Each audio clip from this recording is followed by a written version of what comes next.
Oh, bat dance. Yeah. So they can hear us now, but they can't see us. So Okay. I like to let it ride for maybe 20 seconds. And then we hit the intro. You guys are getting it right away. Yeah, right? The early sneak peek. Ah. Right, you're in charge of Cheers reading to all whatever. of Cheers. I actually gotta grab another beer. Yeah. Oh, there you go. Oh, dude, boom. You're awesome. Thank you. Yeah.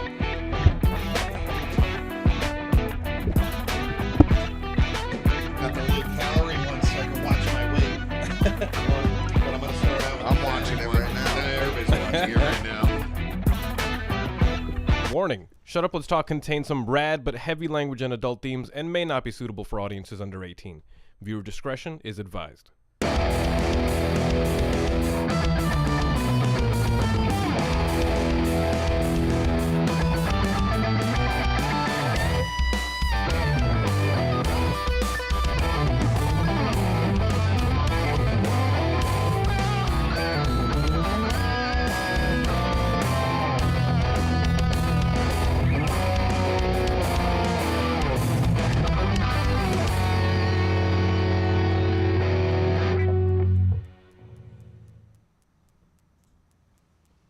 What up, folks? We are back at it. Shut Up, Let's Talk in the house, guys. Thank you so much for joining us tonight. We're joined tonight with the lovely fellows from MRSA.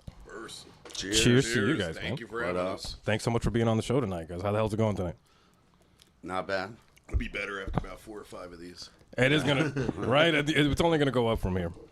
I hope everybody's having a good one. They had trouble getting through my gate, as always, guys. It's like getting into Helm's Deep. It is. It is. You know? It's a huge place, man. Yeah.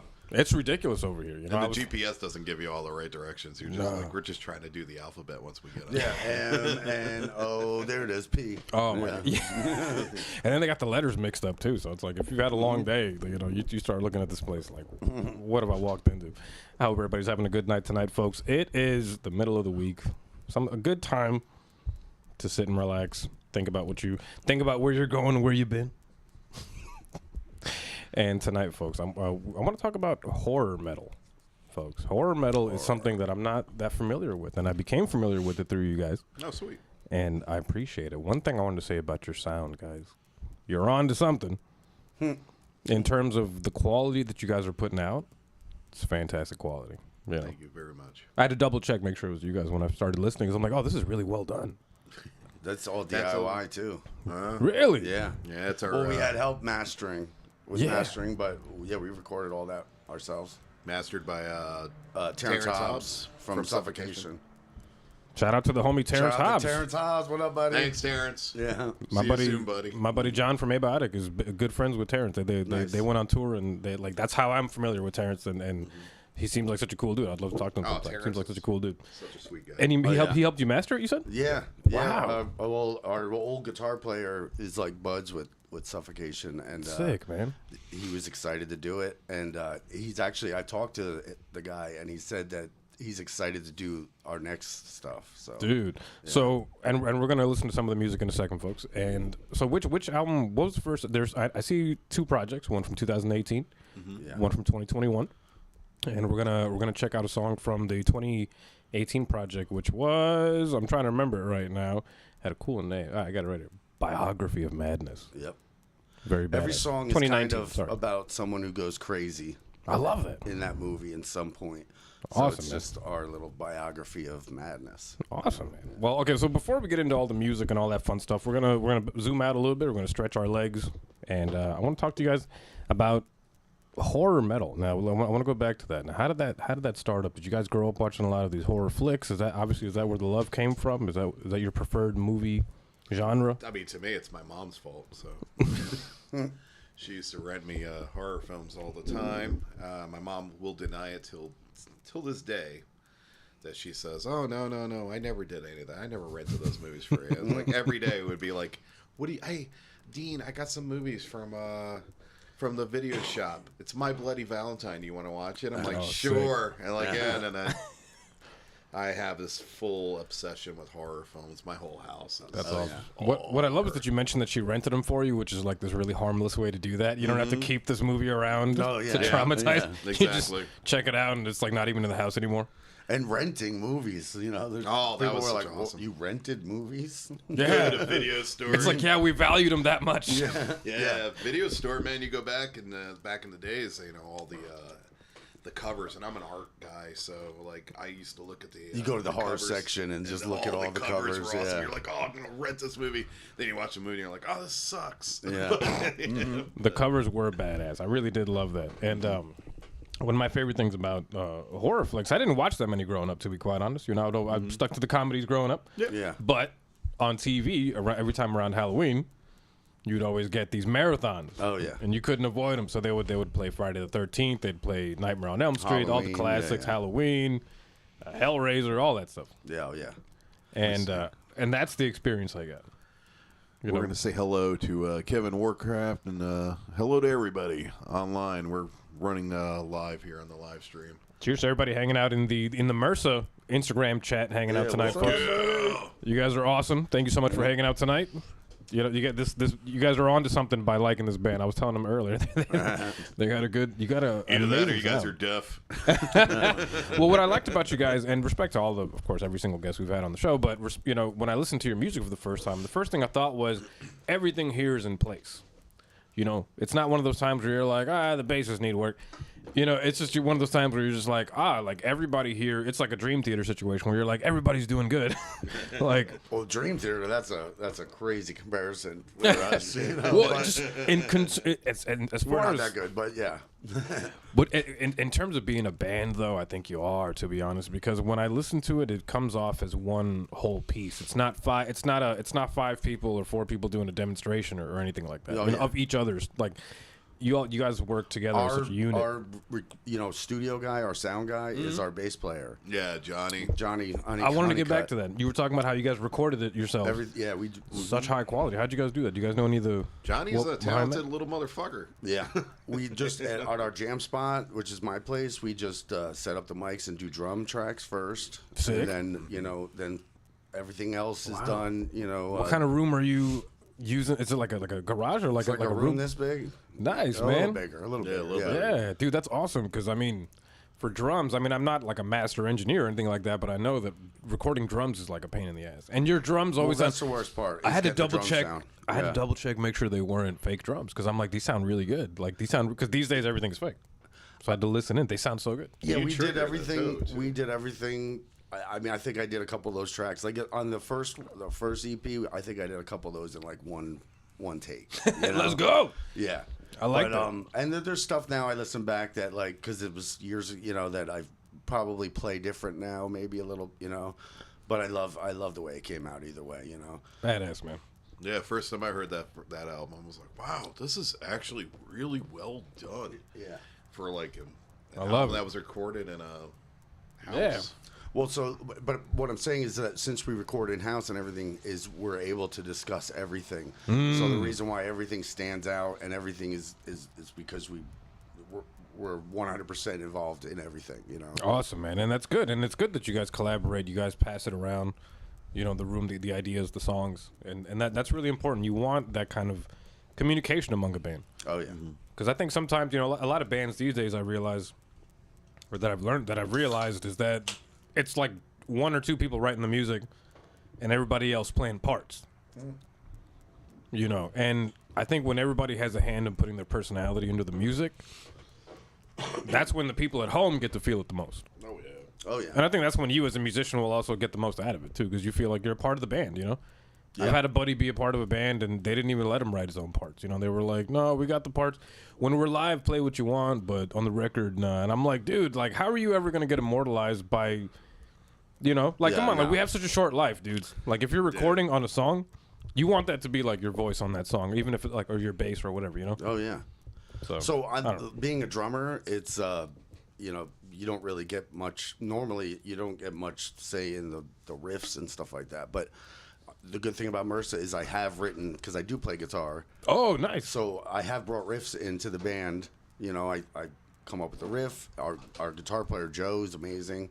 we could say he Joe-ifies it. You know? Yeah, he does. He does. He kind of makes it the way it should sound because I'm not like as good as guitar as I am on drums. You know. Sure. Hey, and man. then it becomes a song. And That's you awesome, know, dude. And I'm like, I got songs that I wrote, which is cool. I love that. Joe's impersonation of,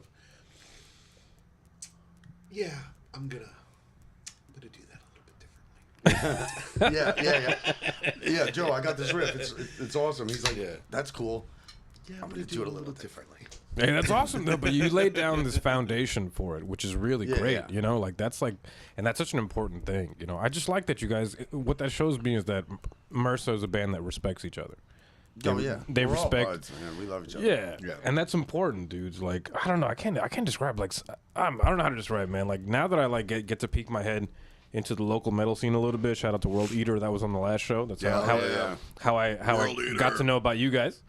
Shout out to Rex who mentioned awesome dudes. MRSA being great, dudes. You guys were in the chat and everything. It was awesome. And now that I get show to coming up with them. When does that show? 24th at Respects. Yeah. Respectables in March. West Palm. Let's go. West Palm Beach, folks. So Yeah, Yeah. that's right. be there.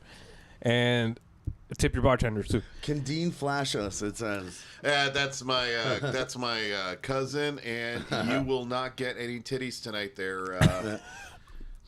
With a hint of tit. Yeah, no titties for you, Mike. Sorry. All right, so horror metal. Now, growing up, what is everybody's favorite horror flick? It's a toughie, Man, I know, but that's hard to say, man. That's hard to say. I love one of my favorites. I always go to is The Shining. I love that movie. But at the same time, on the totally different spectrum, one of my favorites is Killer Clowns from Outer Space. Oh man, Which That's is a great ridiculous, but I just love that movie, It's one of the greatest movies ever made. And of course, I love, Nightmare on Elm Street, Friday the 13th, all the good ones, This guy actually introduced me to a lot more horror because he's the king of horror, this guy. Oh really? Yeah. A little bit. Trauma. All the trauma. Films, Yeah. yes. Now how did this come up in your? Like I said, how did it just go? So I know you mentioned your aunt. You said rented the movies for you, right? My mom. Your mom. Now, and what about you, man?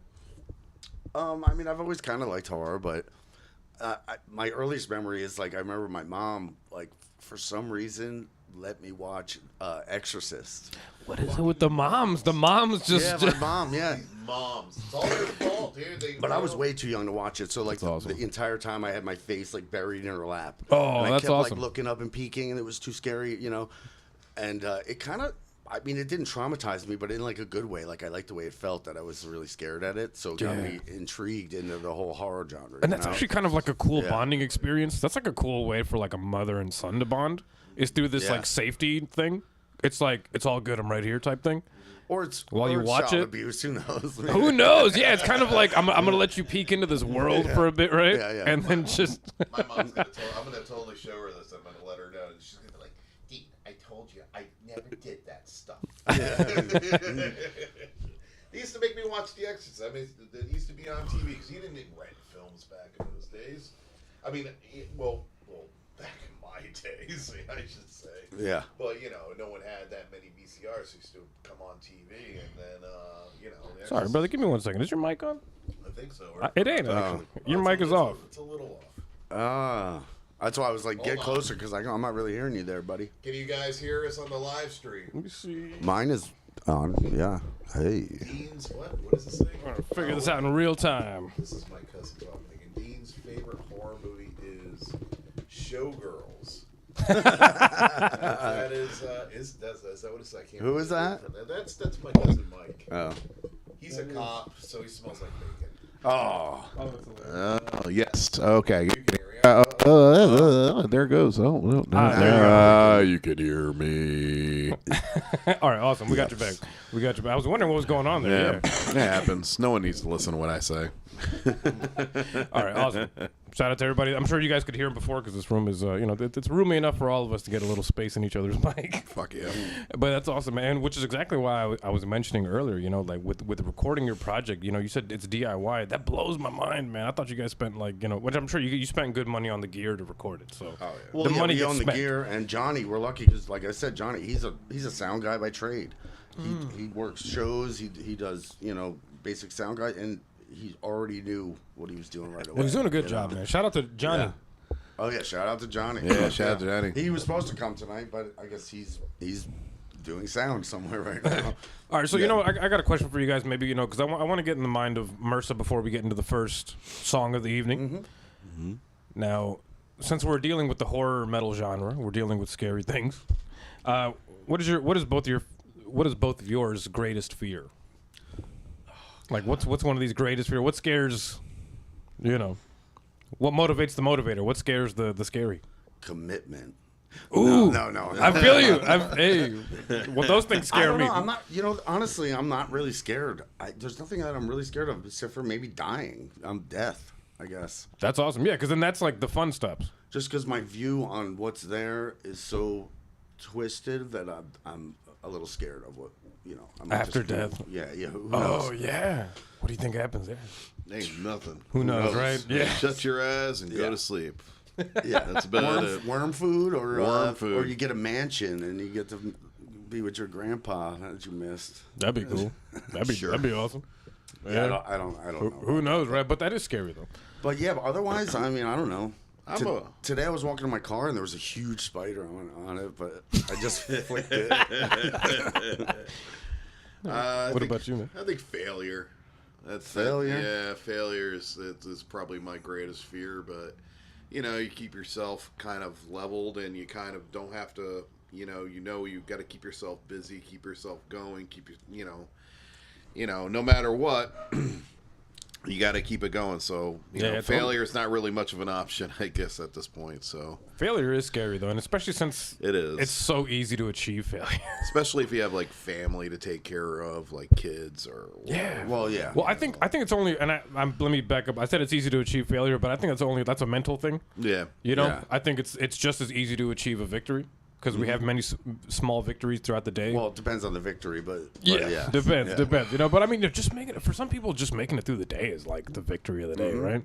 The fear of death. Just wait, I lied. I'm afraid of grocery stores also. Yeah. No, I just don't want to be around people, but that's, I think, more anxious than fear. Right, I'm afraid of like McDonald's drive-throughs now because for some reason the line is never not like 20 cars deep anymore. Like I don't know what it is. Like now, like every like fast food line, what has happened? Like they got easier because they started discovering that it's shit for you. So everyone's like, I'm not eating that garbage anymore. Bro, I can't go there and not spend $20. Well, yeah, because it costs $20 for a Big Mac now. Yeah, it's like $10 a meal, right? It's insane. I mean, I'm getting like large everything and probably too much to eat, but I mean, still, it's like, damn, what happened to like $5 and you can like chow down? Now it's like now they got these specials. Yeah, they got these like weird specials. I don't know. Fast food is such it's getting somewhere interesting, and that's horrific in itself. I don't really eat fast food. Yeah, I don't eat it neither. I mean, unless you consider Pollo Tropical like fast food. It is. Now, how long has the band been together?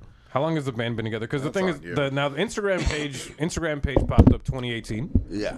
Well, 2000. It was like 2014. Me and another guy. And is that on YouTube though? There's concert footage on YouTube, right? Mm-hmm. St. Pete's. I saw a video. Yeah. There's some old footage. The band has changed members, a lot throughout the years. But it started with me and a buddy of mine. We just were like, let's do a band. Every song is about a different horror movie. You have like endless material, but we, like all the obscure horrors and stuff like that, You guys gonna do one on Alien? But we did do a demo, which is on SoundCloud. Oh. And me and him just did it. There's like at first we had keyboard parts in it, but we wanted it to be like 80s synth, That's like cool. the old 80s horror movie stuff, which came out pretty good. It came out pretty good, but one way or another, he ended up leaving the band.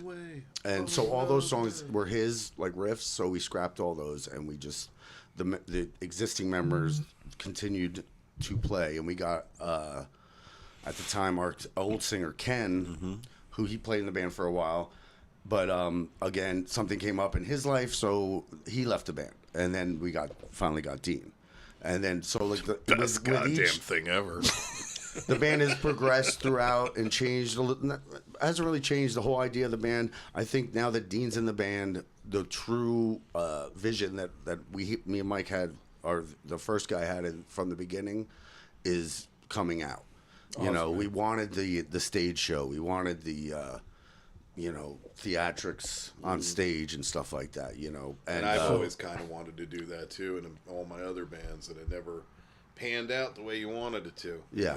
Now it's like they're like, "Yeah, let's do it." I'm like, "Okay, cool, let's do it." We want to put on a good show and have some places we can't do the full on horror show that we want to do because well, at least not yet. Size limited. But the shows that we do, we want to do, but we also want the music.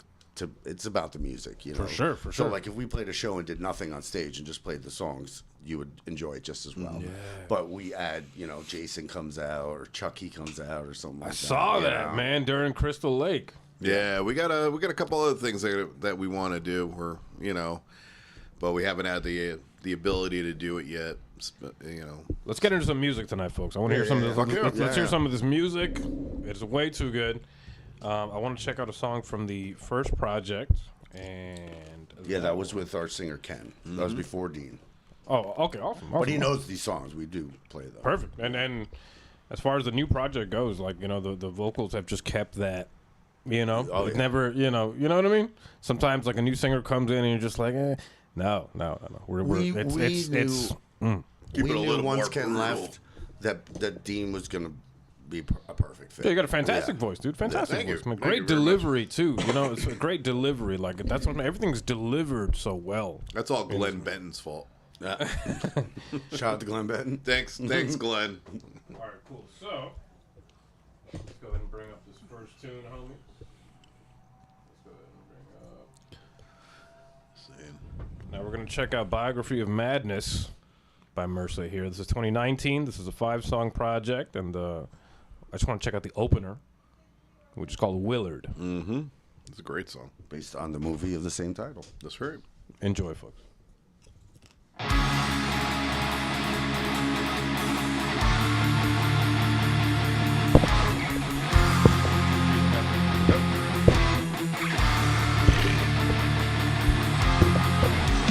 Let's read what they say way back. Hit all the waves. We would way back, but we have to get up and we're lazy.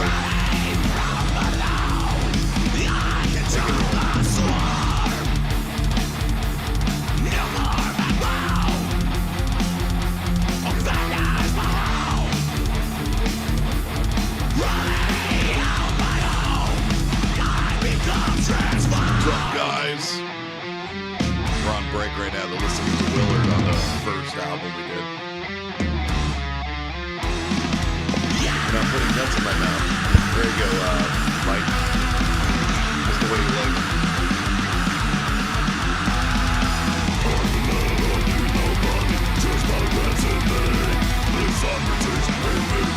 No,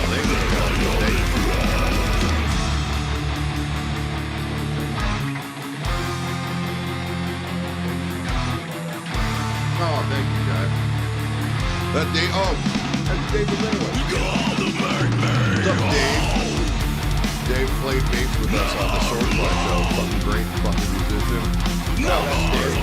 Outstanding performer and a great tattoo artist. I happen to work with this guy. He was on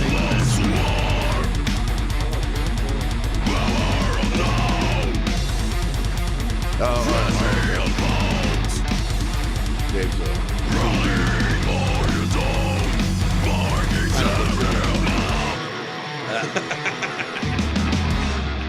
What up, Dave?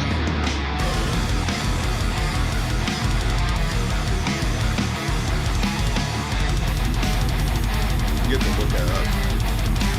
Yeah. Or bad.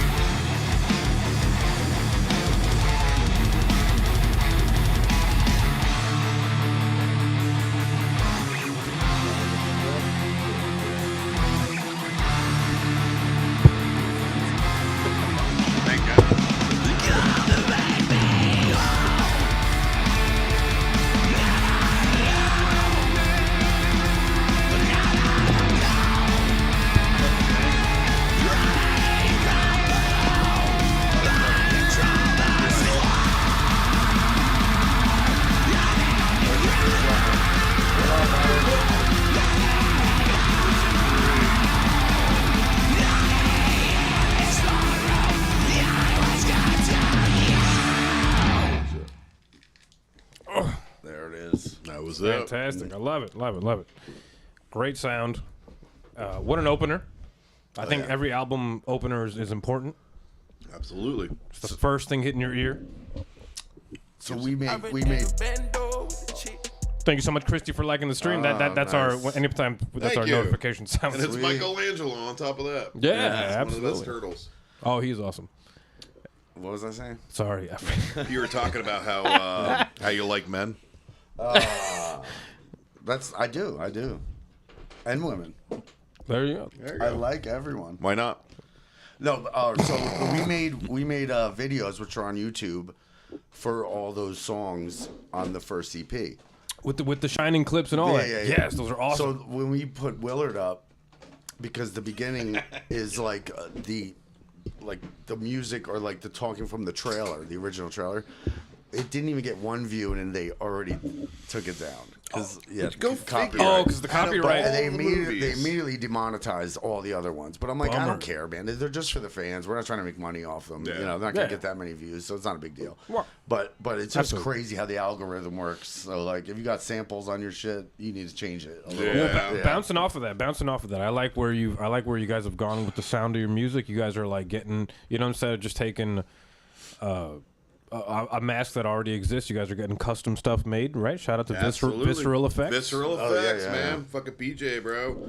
Yeah, I designed the mask. I sent it over to him and said, "Hey, I want this." And Can we see? Can you show this on the? Well, we don't have the mask. We don't have the new mask yet. This is the other mask. This is his old mask. This Oh, this the- is This Yeah. is the current mask that I use, which is actually here. I'll put it on so Everybody, check this out. people can recognize me a little bit better. So we'll put it on as we do this here. Some people don't even know it's me because I got hair. Yeah. You actually have hair. I actually got hair for once in my life. What up, Super? It's someone else's hair, but it's there. And Oh, it looks awesome. Since I don't wear Put the glasses on with since it. I'm not wearing my contacts, there you go. In case you got to read when you have skin on your face. Yeah, This is awesome. It's a beautiful thing. But the new one is total custom made. Yeah. The guy's been putting a lot of work into This it. one is from Trick or Treat Studios. Maybe I shouldn't expose this, but whatever. Who cares? Oh, yeah. Trick or Treat Studios. This is the Texas Chainsaw Massacre 2 mask. This is the one that they take off of RT, I think is his name, in the JT. The in new the ones? Yeah, the original, the original, Okay, the yeah. best one with Toby Hooper and all the Tom Savini gore effects. This is when they ripped off his face. And, Oh yeah. So I found this and I was like, well, I need something with the mouth open. Yeah, for sure. So, Hey, man, so I well, could drink my beer. It looks fantastic. And Super, thank you so much for the hair advice. I'm shaving this shit off. Are you? I'm shaving it all off. We should do it tonight. I know, that'd be awesome. That'd be crazy. Yeah, I'm shaving it all off soon enough. So don't even worry about it, brother. But thank you so much. I appreciate that. Thank you. But yes, I've been holding on to this hair for like way too long, right? You start looking at it for a while. It's because you go through a lot of shit with this hair. You know what I mean? You go through Dude, like I used to have long hair. right. Like 10 years ago. Yeah, Down dude. my ass. Yeah, man. Yeah. I remember having hair.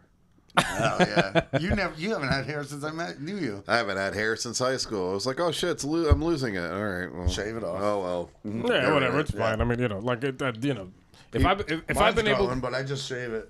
if I've been able to date the women I've been able to date all this time, I'll be just fine bald. All right, it's fine. It's okay. No worries. All right, it's fine. You think? Yeah. Hopefully, right? Maybe it was the hair all along. Yeah. You never know, right? That's when life is all about. Sometimes. Speaking of horror flicks, that should be a horror movie right there, right? Like you're just like there is. That is a horror. There is something in a horror movie called Body Bags, made by John Carpenter. There was two films. It's an anthology film, and it's got two stories by John Carpenter, one by Toby Hooper, and one of them is directed. I believe it's the Toby Hooper one. I could be mistaken. But there's one with Stacy Keach, and he tries to grow back his hair because he's so infatuated with it. But then the hair winds up attacking him, and it's all like these aliens. Each one's like an alien that they embedded to his this man gets attacked by his own hair. Oh man, it's friggin' awesome. And people hate that movie, but I'm like, whatever. Whatever John Carpenter kind of does, I kind of love, so it doesn't matter. He's my favorite.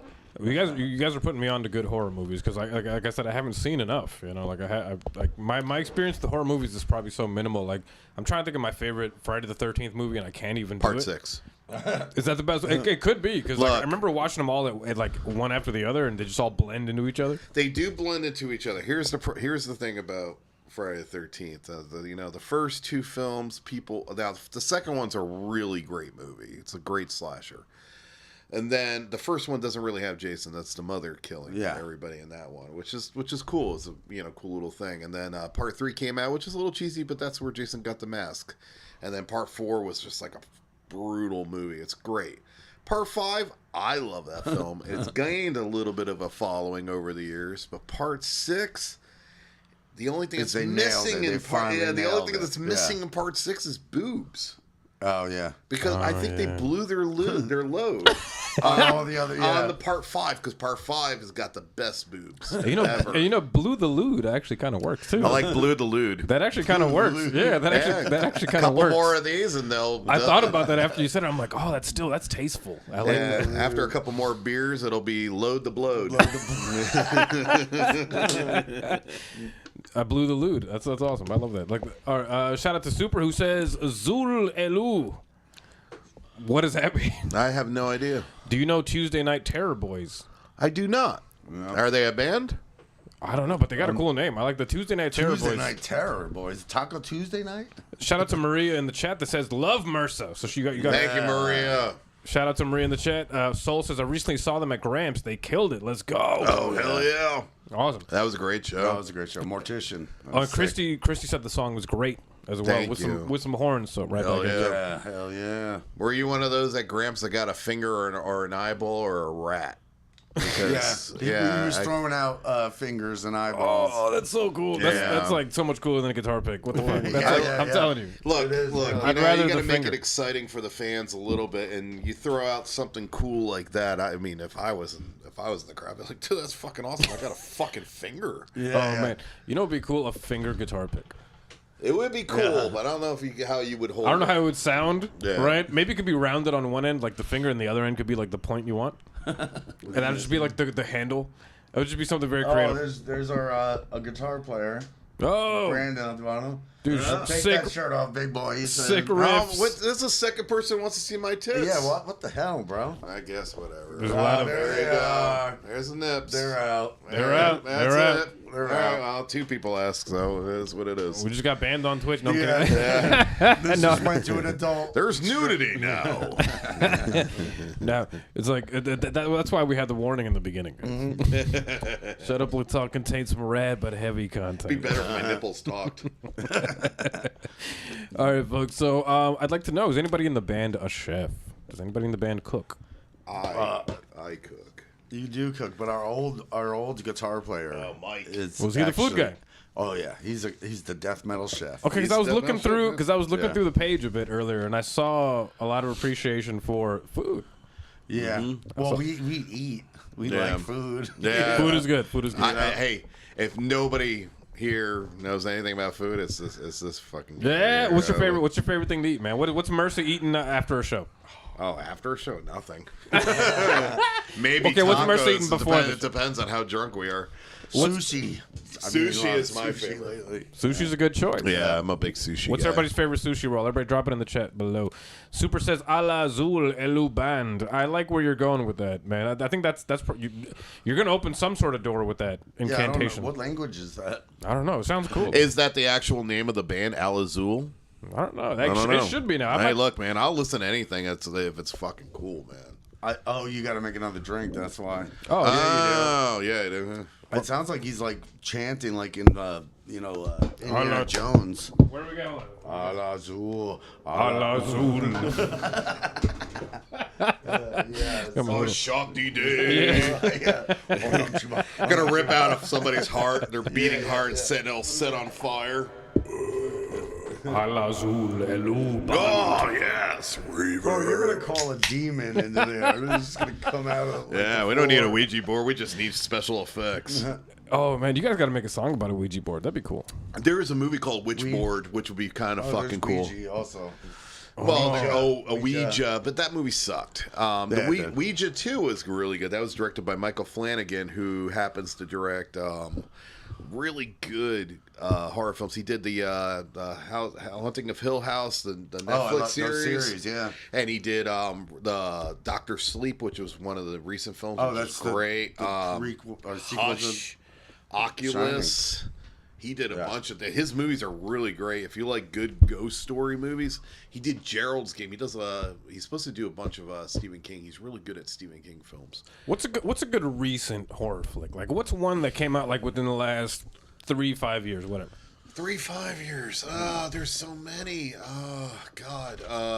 That's good to know. I dug Barbarian a lot. I dug Barbarian, a horror flick? Yeah, Barbarian was. Yeah, no, I know. I didn't. That was one of those movies I went in and didn't really know what was going on. And so you guys are friends from back in the day? Yeah. We used to live with each other. Nice, man. My roommate. So do you guys like share movies? Like, is that how you guys have watched the same flicks, or is that how you like? Some, yeah. Or you just share the same interest? Listen, when DVDs were still like a thing. Love it. I still got mine laying around. This guy had like 2,000 of them in our old apartment. The whole house was covered up. Like I love that, like dude. all the shelves. Like it was like, and every Looked day like we Matt just Pinfield's house. walk through and like pick whichever movie we want. So like we would just. Every night we were like, we get stoned and watch some kind of random ass movie, Awesome, dude. Yeah. Everybody in the chat, please drop your favorite horror flick. Please. Oh yeah. Your favorite, yeah. your What do you favorite one. got? If you got any classic one, drop your favorite classic. If you know a new one, drop the new one or whatever. But because I need new recommendations. I need, I've been sticking to comedy way too long. There's only so much Seth Rogen you can watch before you're just like, God damn. Oh, well, we love the comedy too, definitely. That's my second favorite. Comedy's awesome. I think one of my favorite movies is Dumb and Dumber. Oh yeah. Dumb and Dumber. I like what is it? Like Coming to America. I like that's good shit. Old Eddie Murphy. That's the good films. shit though. Yeah, it's my dad's favorite movie. Oh, yeah, really? that Yeah. Trading He loves Places is great. Loves that. Yeah, I trying to think it was another one. Yeah, anything like that is fantastic. I wish I watched more movies. I think speaking of greatest fears, I don't think I ever got to get mine out. Is I think losing time. And for me, I think that's why I have such a hard time watching movies and TV. I really don't. You think you're wasting time? It's not wasting. It's just me sitting there for so long. Like when I sit there for 2 hours, like I feel like the dust setting on my body, and I'm just like, oh man, like I gotta move. I gotta do something. Yeah. Like I have to take breaks during in the middle of a movie. Like I have a hard time getting. That's why I like video games because like you're just constantly. Even if you're just moving your hands, you're doing something. You're focusing on you can something. always just pause it. Yeah. And that's the whole thing. So like I've learned to have to like pace myself during it because like when I was younger, I used to watch a lot of movies. I used to go to the movies every weekend because when it was like that back in the day before piracy and the internet, or before Netflix even and before streaming, you went to the movies as a thing you did. Yep. I only go to the movies now for like huge movies that come out that I can watch in 3D and like a reclining seat. Oh man, with the food, you order IMAX food? and get old fashioned. Yeah, it's like $20 a ticket, but like it's amazing. I just went to the movies. I saw Cocaine Bear. Oh, how was that? Everybody's talking about this. Fucking awesome. It was awesome. It was fucking awesome. Everybody's talking about this Coke Bear. But was it awesome like Sharknado? No. Sharknado is like because that's what I feel like it's. Believe it or like, not, Sharknado kind of sucks a little bit. It does. It's not like a really good. I think it was meant to suck though. It's meant to suck, but it's actually not. The Sharknado they made films. 5 movies now. 6. They got better with the sequels because they realized they were not making a serious film. All the cameos of like the B stars that do but cameos. Cocaine Bear is like a straight up like it's like supposed to take place in the 80s, so everybody's wearing a really shitty thing, and it's very. The 80s are huge now, man. Yeah. It's back you got to bring back the 80s. The 80s I grew up rule. in the 80s, so like I'm loving it, man. It's just normal to me. I was born in 1990, so I caught up a little late, but yeah. Yeah, nothing's better than a bear doing cocaine and ripping people apart. Where does the movie take place? It's in Chattanooga, Tennessee, I believe, or whatever the hell it is. Really? Yeah, it's like, but it's just all takes place on this little. I need to get up with my geography. I didn't know there were bears in Tennessee. Well, there's bears. I got to get up with my everywhere. geography. There's bears everywhere. There's True. black bears. True. But usually Because they hibernate, even if it gets cold. They'll go to sleep. I never thought the about trick that. of it is a black bear doesn't normally cause any kind of problems, but black bears are usually pretty docile for the most part. Like if you see them, they're not going to really. If it does attack you, you fight back. And Blair Witch, come on, bro. Blair Witch.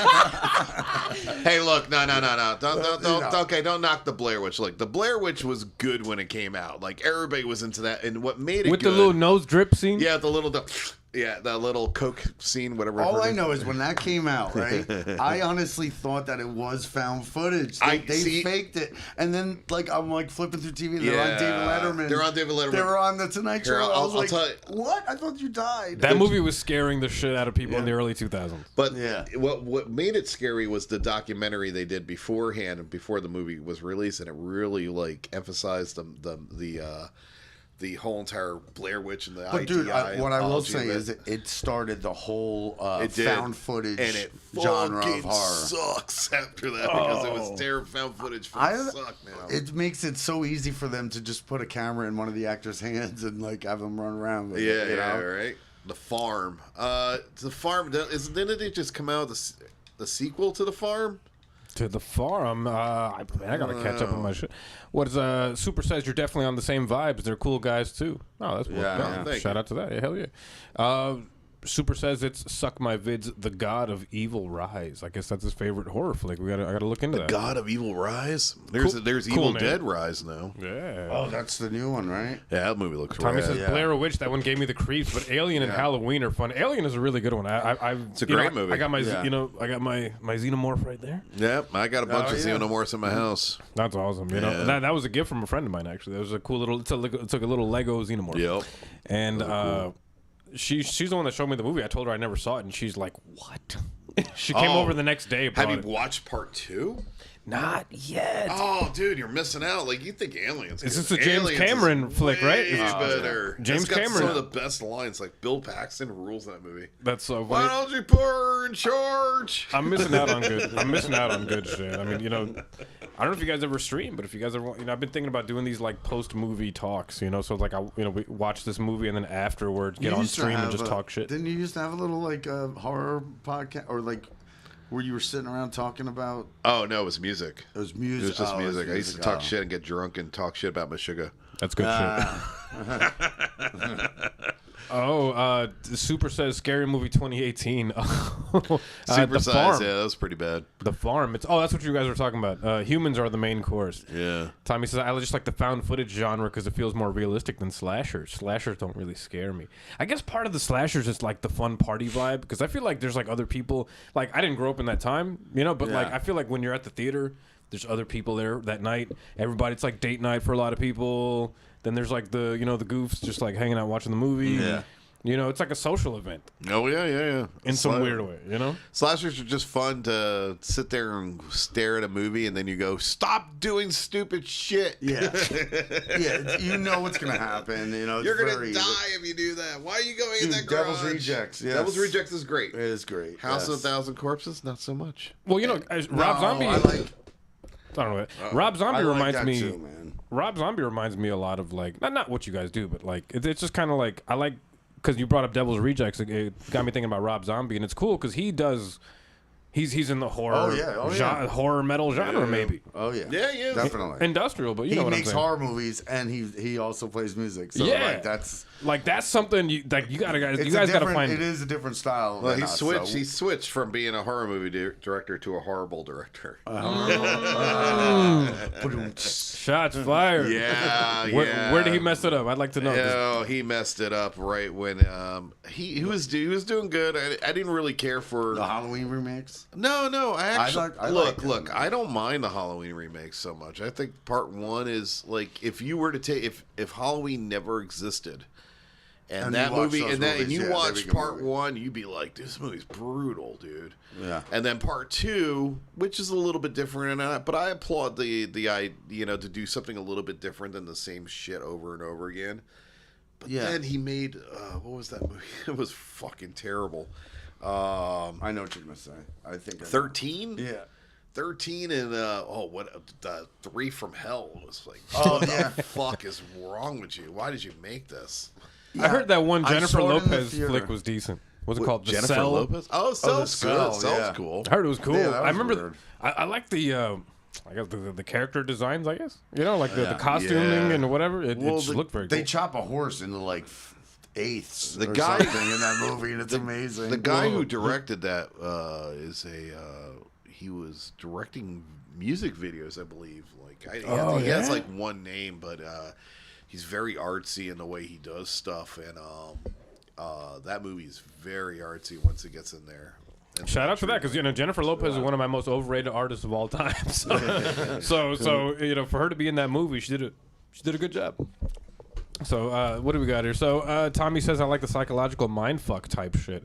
I mean, that type of stuff is scary. I mean, even earlier we were talking about our fears, and we were like, bills?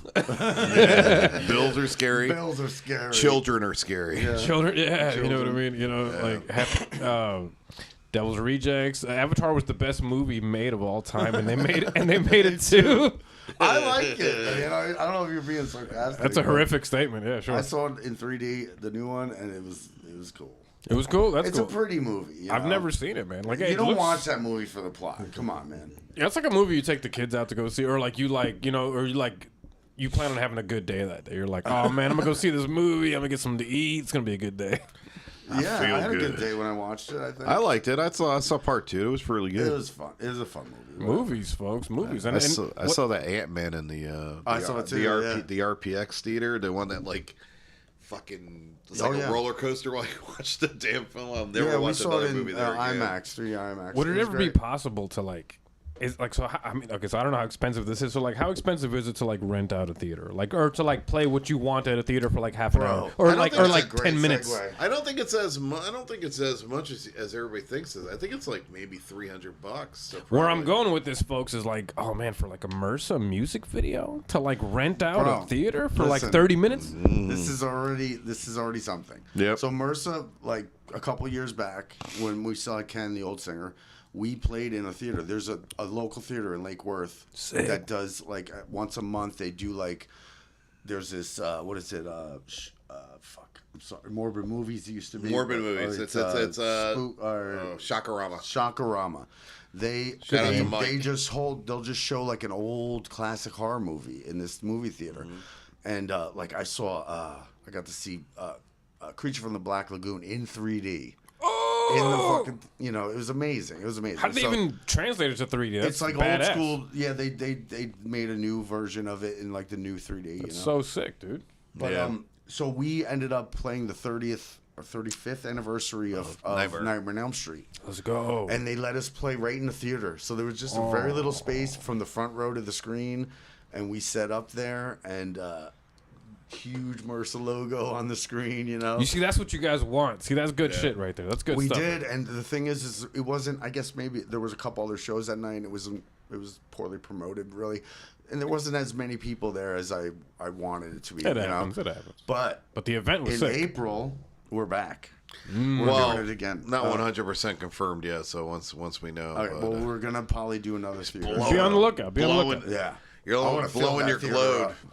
Let's go, man. Tommy says, I want to have nightmares. Pretty much no movies really scare me. I struggle to find something truly horrifying, Tommy says. Ooh. Yeah, well, I mean, did you ever see desensitizing. Rigor Mortis? The band? No. It's like a Japanese horror movie. It's subtitled, but it's crazy, bro. Look that up. Rigor Mortis. Rigor Mortis. This is not a horror movie. It was like some sort of like independent Korean movie I saw when I was like 13, 14. It was called The Isle. And I just remember like the most horrific thing. And this still like, shit gets like in my skin. This dude swallowed fish hooks. Nice. Oh. And they showed him like coming out of his throat. No. He swallowed the fish hooks and then he tried to pull them out. What the hell? That's nice. Yeah, dude. He tried to he swallowed fish hooks and then he was trying to pull them out because he was like trying to kill himself because he was like all depressed and it's like. Well, I mean, dude, put a crazy. bullet in your brain. Jesus Christ. Yeah, but that was the whole thing. I'm like, this guy doesn't even want the slow death. Like this guy's pulling fish hooks out of his esophagus. Rip those esophagus apart. Yeah. Fuck that, dude. So I mean, that's the kind of stuff that gets nuts.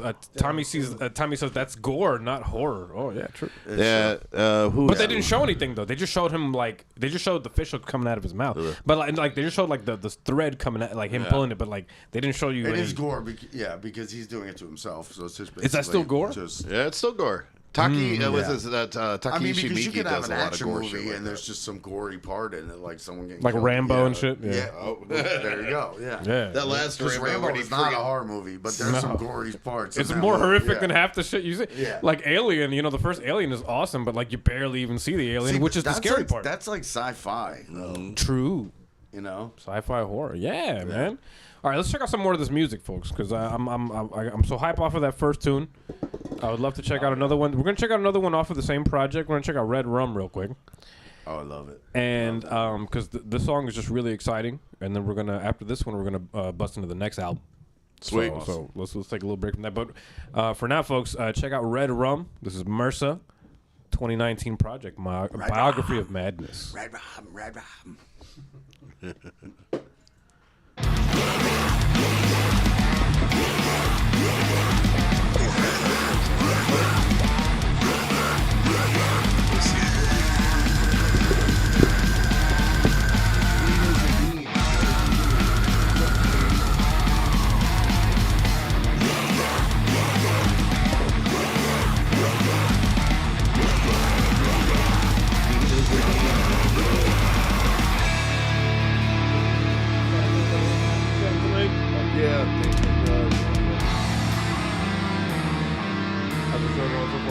Oh, hell yeah, it's fun.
What up?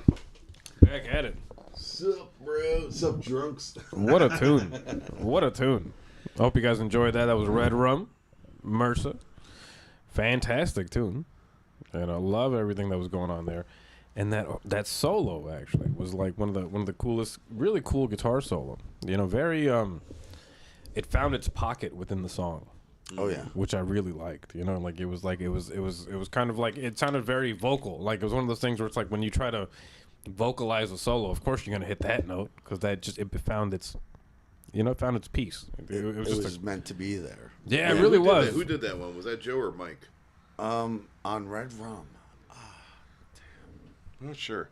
Mike, by the way, is in that band Poon Tickler too, which is yeah, cool Mike. Little gore, sex. Shout out to Poon Tickler. Shout out to Poon Tickler. I've seen them. I've seen them on the local scene. I've seen them in our homies going to their shows and sharing them and stuff. So. They just moved to Vegas. They're out there partying in Vegas, and they're doing They a lot moved of fests. to Vegas? Yeah. So I was in a band with Morgan, Crypt Keeper that we did for a while, but she's in Poon Tickler and this other project. Emasculator. It's a bunch of girls. That's a cool name. And it's all about yeah. So like they moved. So Masticator, my other band with Mike, and she's also in it, and Joe from MRSA is also in Masticator. Bunch of band whores. Yeah, it's kind of on hold right now, like because they moved there. We're thinking about recording and like sending the tracks, kind of like that, but we're definitely gonna probably do something else soon in the future, though. That's exciting, man. What's the most horrific thing about trying to get a band together? Dealing with other people. Yeah, musicians. I'm gonna say this into that. Musicians are horrible people. Yeah, we're the worst. Really. We're all egotistical fucking jerk-offs. Oh, yeah, there's a lot of those. Well, the thing is like, and then everyone has their own lives going on. So Sure, it's very hard to get everything to line up great, And it's hard to have, like, like expectations on people, I guess, right? Like when they have those, like when they have like 2-3 kids or something, and you're like, ugh. Well, that's the thing, Or careers. Like, but I get it. It's hard. You got to find the people that are willing to Put that aside. Like you can't. honest. If your life is too busy, then what are you doing here? Then you probably shouldn't be doing this. Yeah. Facts. Yeah. Stuff you got to And dedicate a especially lot of now time that to we're it. trying to do a little more, than what we've been doing. Yeah. So it's like we need people to be there. Need to be on and board. ready to and on board. Yeah. Yeah. What's the communication like in MRSA? How do you guys find yourselves writing these songs, figuring out lyrics, figuring out concepts? I usually communicate through pigeon. What is?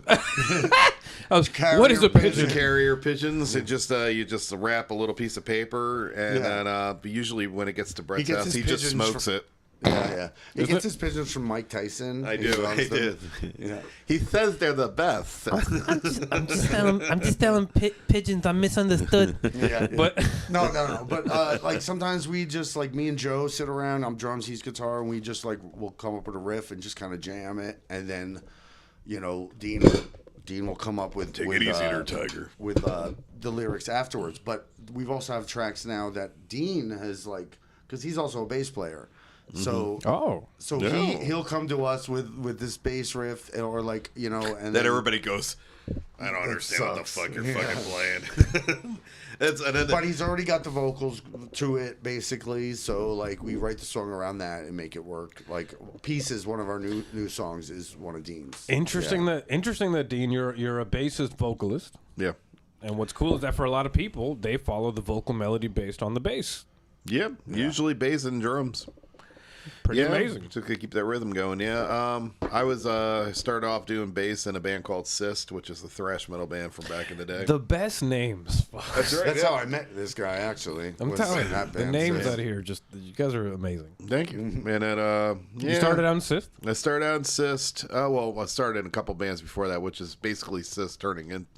Other bands turning into this. It went from Life of Freak, which is terrible, but Life of Freak. then we turned into awesome. Stalkbreed. Stalkbreed, yes. And then Stalkbreed turned into Cyst. And then we were in a band called Unit 13 for a little bit, played like 2 shows. And Unit 13, what is that, like government type, like No, alien related? It was literally like the Bay Door title. It's a 13, so it was Unit 13. Oh, nice. So we used that, and then It's way lamer than you thought it was. yeah, it was way What do we call it? Yeah, and then Unit 13. There it is. There it is. and then I was the lead singer for the band Murder Suicide with Jason Blackowitz from Malevolent Creation and Divine Empire, and I did that for 5-6 years. I don't know. Cool, man. So you guys have definitely been cutting your teeth. You like that? You got it? Did you get it? I don't know what it was. You want to blow any eyelashes out of my eyeball too? While the Full House theme song plays. Oh, that's the my. noises I make after I feel his breath upon my eye. Whatever happened to? Anyway. MRSA, folks, I love this sound, man. I'm telling you, it's one of those times where you listen to this project, and I'm thoroughly impressed, folks. Like, it's really good. This new project. So now I gotta know. So like, recording. So how did you find your vocal style, man? Because I like it. Because you're not doing. Shout out to everybody, but I'm not a big fan of the squeals, the pig squeals, the screeches. I don't like the higher end. I like that when it's when it's used right. If it's done nice, yeah. I do like certain music that has over a blast beat. music. I'm in. Yeah. Yeah. But we've had this comment before, even with Ken, but more with Dean, is that it's a guttural low vocal, but you can still understand him. Like he still pronounces. Thank you, Glenn pronounces Benton. words. Yeah. Well, again, that's a Glenn Benton thing. But yeah, like. I like the bands that are just all like, like, yeah, I love that, dude. I mean, my favorite band is Opeth. But I also like that you could because we're writing it about the horror movies, and you want to be able to understand what we're talking about. Yes. Yeah. And which is good because I mean, even with the Cenobites. Yep. Yeah. The lyrics, it was like, oh, nice. The hook is fantastic. Yeah, the vocals though. Which we're gonna get into. I go back from Deicide back in the day, and the reason why I really like Deicide, besides the music's fucking amazing, they're like one of my favorite death metal bands. And they're classic. They've been around. My brother had their cassette tapes. Yeah, but you can actually like understand everything Glenn is saying, which is pretty fucking awesome. That's my favorite mark of a metal singer. Yeah, you can, as long as you can understand what they're saying, like. And it's, Do people try to throw these Corey Taylor comparisons at you? No, I don't think so. But somebody did say I sounded like. I do like. Was it Randy? I love Slipknot. Look, Slipknot's fine. I like old Slipknot. I was like, like I said, born in 1990. So for me, Slipknot is like, I'm 12, 13. That was it. That's like, I was the age for that. So. I'm a little older, so I like the old school stuff. It's better. Well, but I like that too, and I like the new school stuff through too. my stepbrother. Dude, I'm also in a punk band, dude. So like, let's go. I like that too, man. Well, through my stepbrother, he was like, "Hey, here's my tapes and CDs. Like, check these out." And through him, I found Creator and Deicide and all these other bands that were just Vader and all these other badass bands. Pleasure to Kill. Yeah, all that kind of good shit. So he put me on to all the the stuff before what inspired Slipknot. Mm-hmm. So getting back to you guys, MRSA, man. Let's go ahead and check out some music from the new project, please. New EP? Yeah. I would love to do that. Oh yeah. So this, folks, you guys are gonna have a treat out of this because I'm telling you, like, this is just that good thematic. I love thematic things, just like video games. Like I like video games that have elemental shit. If I can have a fire sword, a water sword, a thunder sword, I'll play that game. Yeah. So like to me, like when I can have like thematic music, like when I have something that just handles this, it's like a podcast, folks. Like people listening to a podcast because it handles that topic. Yeah. So you listen to our songs, it's going to be about this movie. And it's familiarity too. Like you listen to it and you're like, oh, I know that movie. I've seen that movie. So let me hear what they're trying to say about that movie. And then we're not really saying anything. Well, I feel like as a band though, we try to make the songs kind of match. They do the theme of the movie. They do. Like if Cenobite is more frantic because the horror in Hellraiser is just frantic. Killing the hooks, you know what I mean? Like I love it. Yeah, Pieces is slower because the movie's slow. We have a song "Creature," and that is about old school creature from the Black Lagoon, and it kind of has like stalking kind of like the monster is coming. Savage Feast, which is the Texas Chainsaw Massacre song, that's more frantic as well. Let's go. Yeah, it's a nice. I love it, man. So these newer songs are gonna kick ass. Trust me. Oh, they're killing it, man. So all right, folks, let's check out this newer project. This is Heavier by MRSA. This is a 2021 project. What month did this come out in? Do you guys remember? Oh, October or November, somewhere around there. It was around November. I think it was. I thought it was around October because we did a release for around Halloween. Well, we're trying to do a re-release because we're gonna put it out on a label and we're gonna try. Sick. Wait, can I real quick tell you why we called it Heavier? Of course. Okay, so. And they'll probably see this, and maybe they will, not. But we tried to get on a fest. Actually, I'm not even going to say what it is. We got on a metal fest. Yeah. And the promoter, we sent her like the link to our page or whatever, and she just sent back. She was like, "That's cool, but do you have anything heavier?" Whoa. And I was like, she must not have even listened to the music, But dude, because of that, he sent it. Whoever saw it first sent it to our group chat, and then we just started like joking on it because do you have anything heavier? So we ended up making like 20 or 30 memes about this girl asking us for anything heavier. Like, and at the time, like all the popular memes, we just kept doing them with like our MRSA logo on there, and like, is this heavier? Oh, and then that's like so the funny. butterfly, you know, and it's MRSA, you know. So we were like, dude, fuck this girl, you know. Yeah, and dude. we ended up playing another fest in the same town during the same week, and like someone was there that was affiliated with them, and they were like, man, MRSA was actually pretty good. Let's go. Yeah. Wow, they were heavy. Yeah. So now we're like, okay, this album's heavier. You want something heavier? Here it is. There you fucking go, man. Yeah. I love that. And you know what? That's the sign of every anytime in my life that I've looked up to anybody, they've always done that. They've always taken some sort of criticism, Yes. and flipped it on. Yeah, we were like, flip it. whatever, man. Oh, we'll tell you about it. Yeah, well, one of my favorite video. This she's transitioned now, so she now makes videos about like video game things or whatever. And back then they used to make videos, and everybody used to say, "Oh, who does this person think they are?" Like, like they think they're so great, and then they were like, "What?" Like, and then eventually they were like, "Fuck it, I'm running with it." And at the end of the videos, they used to just say, "Thank God for me." Yeah. And that became the new personality. That became the success, and that's when they blew up. Is when you're able to flip some shit like that. Like that's the sign of every good creativity right there. So let's catch up on this chat real quick before we get into this next song. Okay. Tommy says being in a band is a horror movie for sure. It is true. Oh, yeah. Oh, Willow says, yeah, this song sounds really good too. Let's go. Yeah. Love it. Super says not being framed or sued by a groupie. Oh, that could be horrific. Yeah, sure.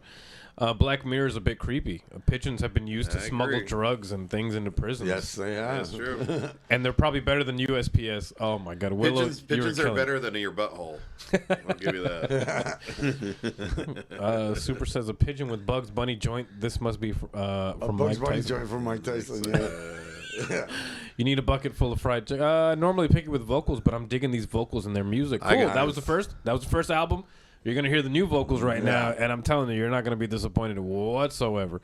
Everybody sings so different. It's more cool when it's unique. You guys want mushroom spores? I'll take them. All right, folks. Let's get into this next. Let's go into this next. Let's go into this next tune, folks. We are gonna get into. Let's go. Where is it? Right there. All right, we're gonna go into "Death" by MRSA on the new project Heavier 2021. Wait. Come on. There it goes. Yes! I'm going to use the scissors. That's holding the different holder.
What are they saying on the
Such a banger.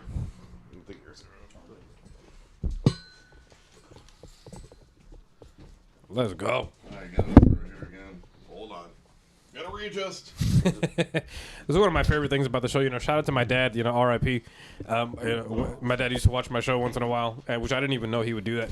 And then it was funny. He would always tell my mom, because me and him weren't on talking terms for a little while. And he would tell my mom, like, tell him to stop drinking so many beers. I see all these beers on the on his table. I'm like, listen, Pops, I had to learn it from somebody, all right? Yeah, it's only 2.6 calories. Ultras, man. They're like these are like, dude, these are like these are like the tiny sodas you drink that are like done in 3 sips. These are beyond light beers. They're like, it's like a step above water. I should be drinking them because they're only 96 calories. You want one? Oh, let's go. Super says heavier. That's badass. Fuck yeah. Let's go. Awesome, man.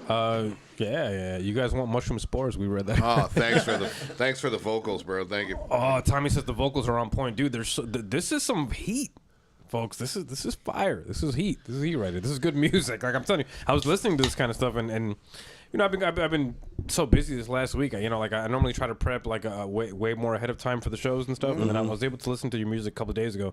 And I was like, man, I wish I started last week. Because I'm like, this is good. Yeah. Like, this is like, playlist worthy. It's hooky. The thing is, man, I can't wait for our new album. Yeah.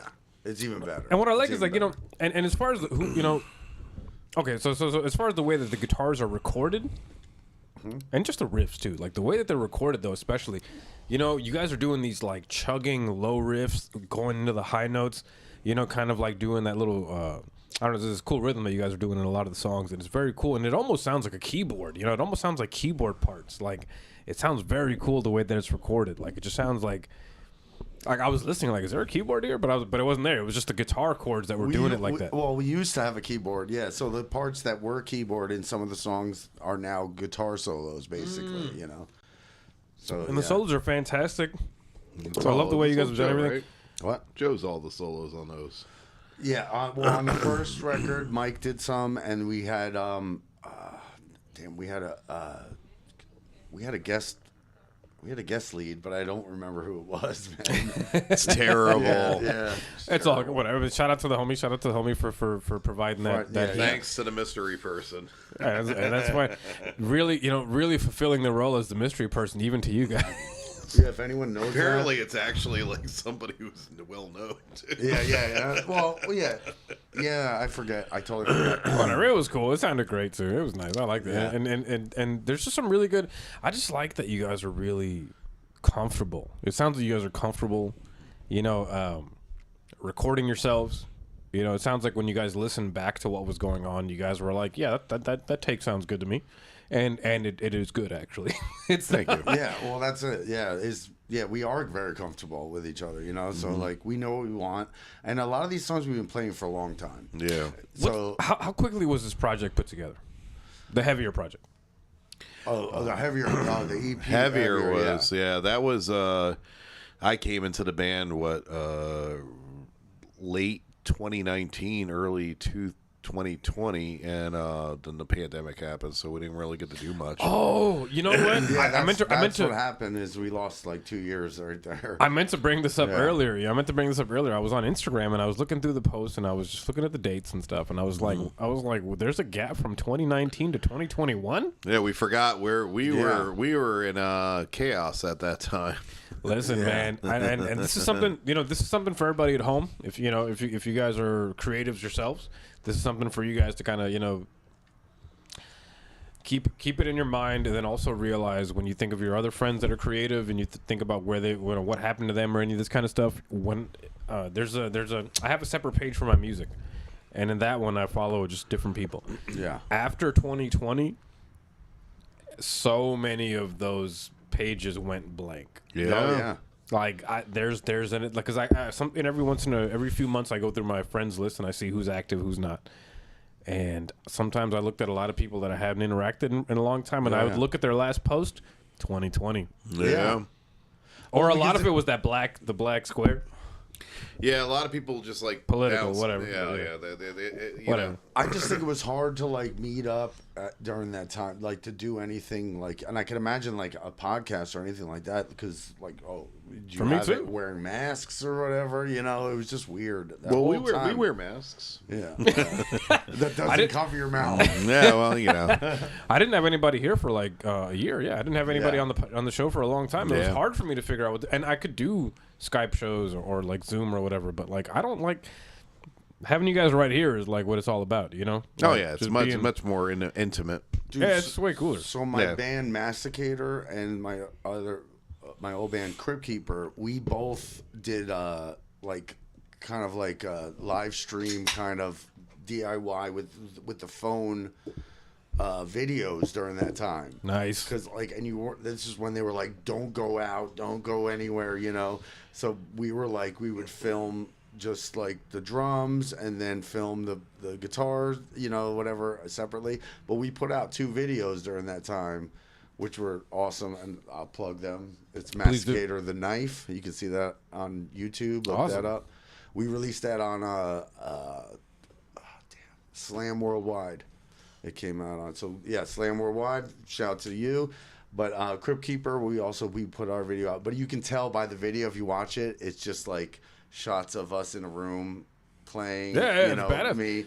But we put it together just to put out content during that. And that was the thing at the time. Quarantine, concerts, quarantine videos, Yeah. everybody in a different room, recording separately weird. or whatever. It was weird. It was weird. I'm glad we're like getting through it, Dude, same. I think I got gray hairs from all that. Yeah, this is all from Yeah, that. it's all- Oh, I mean, most of this fell out during that time. I'm not even. I wish I was kidding, but like a lot of it did fall out during that time. And even for me, like just that time, that was the most.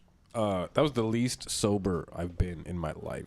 Yeah, 2020. A lot of people like that. Yeah, I don't think I really touched many drinks during that time frame. I Dude. saved a lot of money by not going out. I smoked and drank the whole year away. Oh yeah. The whole year away, just trying to forget everything. And my buddy at the time lived nearby, and he had a house at the time that he was renting out, and we would just hang out there all the time. And he likes to blaze, so we were just kind of just listen to music and jam on the guitar. And it was a lot of guitar jamming. I bought a lot of guitars that year. Because I'm sure you guys can tell I love guitars. Oh yeah, I was like, dude, this guitar's. I love them. I love to play guitar. I love to play. I've been playing since I was like 13, 14. Just like it's like a fun thing to do. You in a band right now or no? I make music alone. I would like to be in a band. I would like to, but it's just I feel like, oh man, I don't know if I'm ready. Like with all the random shit that I do, Yeah. between being in a podcast, between having a day job, and just trying to do all the extra shit that I do, I'm like, I don't know if I could It'll like fit. Yeah, like I feel like it's like having a girlfriend you can't give the attention to. Like I'm like, oh, she could probably be with somebody better than my ass. Well, that's true. If you have a band, fucking pay attention to it. God damn it. Yeah, it's a lot of attention, but you got you got to pay attention to your life. But you No. Well, that's one of those. It's one of those things. But I mean, I don't know. At the end of the day, like I think about it, and I'm like, even if it's like, I don't think. I guess it's not healthy to think that like if I'm in a band, I gotta be single. No, right? You know what I mean? Because that's that bullshit. That's that bullshit. No, dude, everyone. You're but almost me, better off not being everyone but single. me in this band is married. Every one of the members in MRSA are married. 2 of them just got And have married. kids. Yeah. Oh yeah, congratulations to your bass player. Yep, he just John got married. And so Joe, did what's Joe. his name? Joe, yeah, it was a few Johnny and months ago, Joe. but yeah, they both just got married. Shout out to them. I saw that recently, and I was happy to see that too. Yeah. And what I like about your page, I was looking through your page. I was just just skimming through it, and what I like is that in between all the flyers that let you know that you guys are active, Yeah. are posts of you guys eating dinner together, hanging out, jam sessions, band members getting married. Like the band is alive, folks. Like the band is alive, and that's one of the things, folks. Like sometimes, like these big bands that come out these days, like you're gonna get a picture every 3 months. And it might just be the next album cover, and then just for you to go check it out. Like these are bands that are actually alive, folks. Like these are bands that you could check in on. We tried. Yeah. You could possibly even DM them and be like, dudes, like I love this fucking movie. Could you we'll like respond? DM You us, can, yeah. I'm slide in them DMs. I'm We'll slide back. constantly on there, so you can always DM us and tell me whatever the hell you want to tell me. Yeah, if you guys have an epic movie that you guys like, that you guys want a horror movie based on, hit them up. You never know. Maybe it could be your next epic song. Like it could be the next thing that you like. Maybe you watch the movie and you're like, this is awesome. It has to be older. yeah. I kind of like the older stuff. I know Brandon wants to do Sinister, and I'm like, I don't like that movie. Sinister. I don't even think I've even seen that movie, honestly. And he's like, oh, it's gonna be like Bagul, and I'm like, I said, oh, let me listen to what you got. All right, how about this? So this is something I'd like to ask actually. Again, this is something that just came into my mind right now. So you're talking about you like old school movies, right? Compared to the newer stuff. I'm thinking the reason is because CGI sucks balls. CGI sucks. It can suck balls. It can. I also grew. Not necessarily. You're right. I think it's because I grew up in that practical time is always period. the best. And I just think for horror, practical for me, like as an outsider, not really into the horror that much. Like what works on me, the newbie, is the practical effects because there's something. Like, it's like claymation. To me, like claymation will always be creepy, right? It'll always be creepy because it's got this weird jarring motion of this. Like it's not 24 or 60 frames a second. It's broken up more. Which Harryhausen stuff. I love all that stuff. Yeah, all that kind of stuff. You know what I mean? Like, exactly. All that kind of like.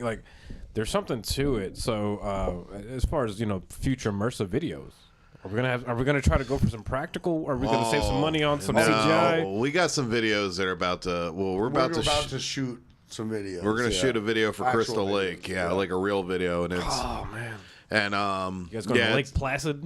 Yeah, we're gonna. Oh, I wish that'd be even better. On site somewhere. Yeah, we're gonna do a video for Crystal Lake, and I'm not sure what the second song is gonna be off of Heavier, but then after that, the newer album's definitely gonna have several videos done. And this I'll be guy's already knows. Like, yeah. So he mentioned Cyst earlier. They put out a video, The Infected. Oh. And he was involved in directing it, and there was storyboard. The other guy that was camera guy. I forget his Ross, name. cinematographer, and then there was Aaron Spofford. But I played with them for a little while, but like I wasn't cutting it, I guess at the time. But anyway, he's so much better now. I was a zombie in the video. It's like a zombie, Oh, epic! So it's all black and white, and like the craziest thing is we shot it, and because it was shot in black and white, Dean was like, instead of blood, we're gonna use chocolate syrup because it's in black and gray. Because you can't tell the difference. So like he got a case of like Hershey syrup, and like the whole night I'm just like. Yeah, just drinking it. In my mouth and it was delicious, dude. I had it all over me. We shot for like. You're like, give me more blood. I had so much sugar on me that like my fingers were like swelling up. And you're like trembling from the sugar, but it looks like you're mad off of you watch that video, man. Don't watch it if you have epilepsy because it's like. It's very frantic. Like frantic. The cool thing about it is if you watch it, you'll be like, "Oh wow, they must have spent a lot of money on that." No, it was that video cost me less than $200. Because chocolate syrup. It was chocolate. the budget was spent on chocolate syrup and makeup. We had makeup artists. No, we had makeup artists, but they did it for free, and there was were like 50. I don't know how many people. There was like 50, 60 people there. Whoa. Yeah, and then I paid for food. That was it. I don't remember. Remember, we had the burgers. We had the burgers and the hot dogs. I know you cut my close up. Wow. I did cut your close up. I had a close up that was amazing. No one wants to look at that ugly motherfucker. No, it was for time. No, you're in there. Man. I'm in there. I watched it yesterday, dude. I showed it to somebody. The first cut, I went in there and I remember my buddy, the cinematographer Ross, cut it, and I was like, "Where's all these cool shots, bro?" Yeah. And he's like, "Oh, well, I mean, he did the first cut. I was like, no. We spent about 3 hours fucking re-editing the whole thing, and it made it think way better than it was." Nice. There you go. Well, that's that hands-on kind of thing you guys got to have. But that's the whole thing. So he's already involved in this. So our next video, well, we don't have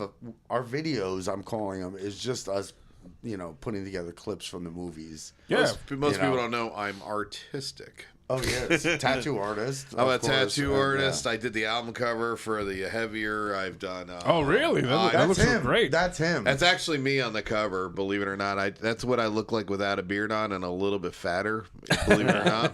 Yeah. It's terrible, but that's what I probably would look like with actual hair. That's a great cover. Oh, the cover is right here, folks. You can see right up here. Right there. Oh, there you go. Yeah. There. And that is an epic looking cover. It's got that awesome South Florida death metal cover. Look at It's very bright. which is a little weird. No, it's good. That's perfect. You know, that's perfect. It's good. Like from far away, you can see it. It's vibrant. You know. I used to do a lot of like artwork for a lot of bands. He did all my tattoos. I did his tattoos originally when I first started. Yeah, so those are my originally. Yeah, I do not tattoo like that anymore. I tattoo way better. They're all good. It's part of the process. Part of the process. It's fun. You get to have one of the early. It's like having an early Picasso. Yeah. You know, you're like, oh, this is badass. Oh, you're so sweet. No, but I mean that's badass. You know what I mean? Like to have like a tattoo artist like in his like you know like a certain time period of free life. tattoos. It's badass. Oh, pure evil. Oh, it's badass. That's super dope. Damn, Yeah, I got my start doing like a bunch of artwork for bands like Black Label Society. Yeah, that's badass. Oh no way. Trivium, yeah. Gnarly, No, dude. Trivium, like actually.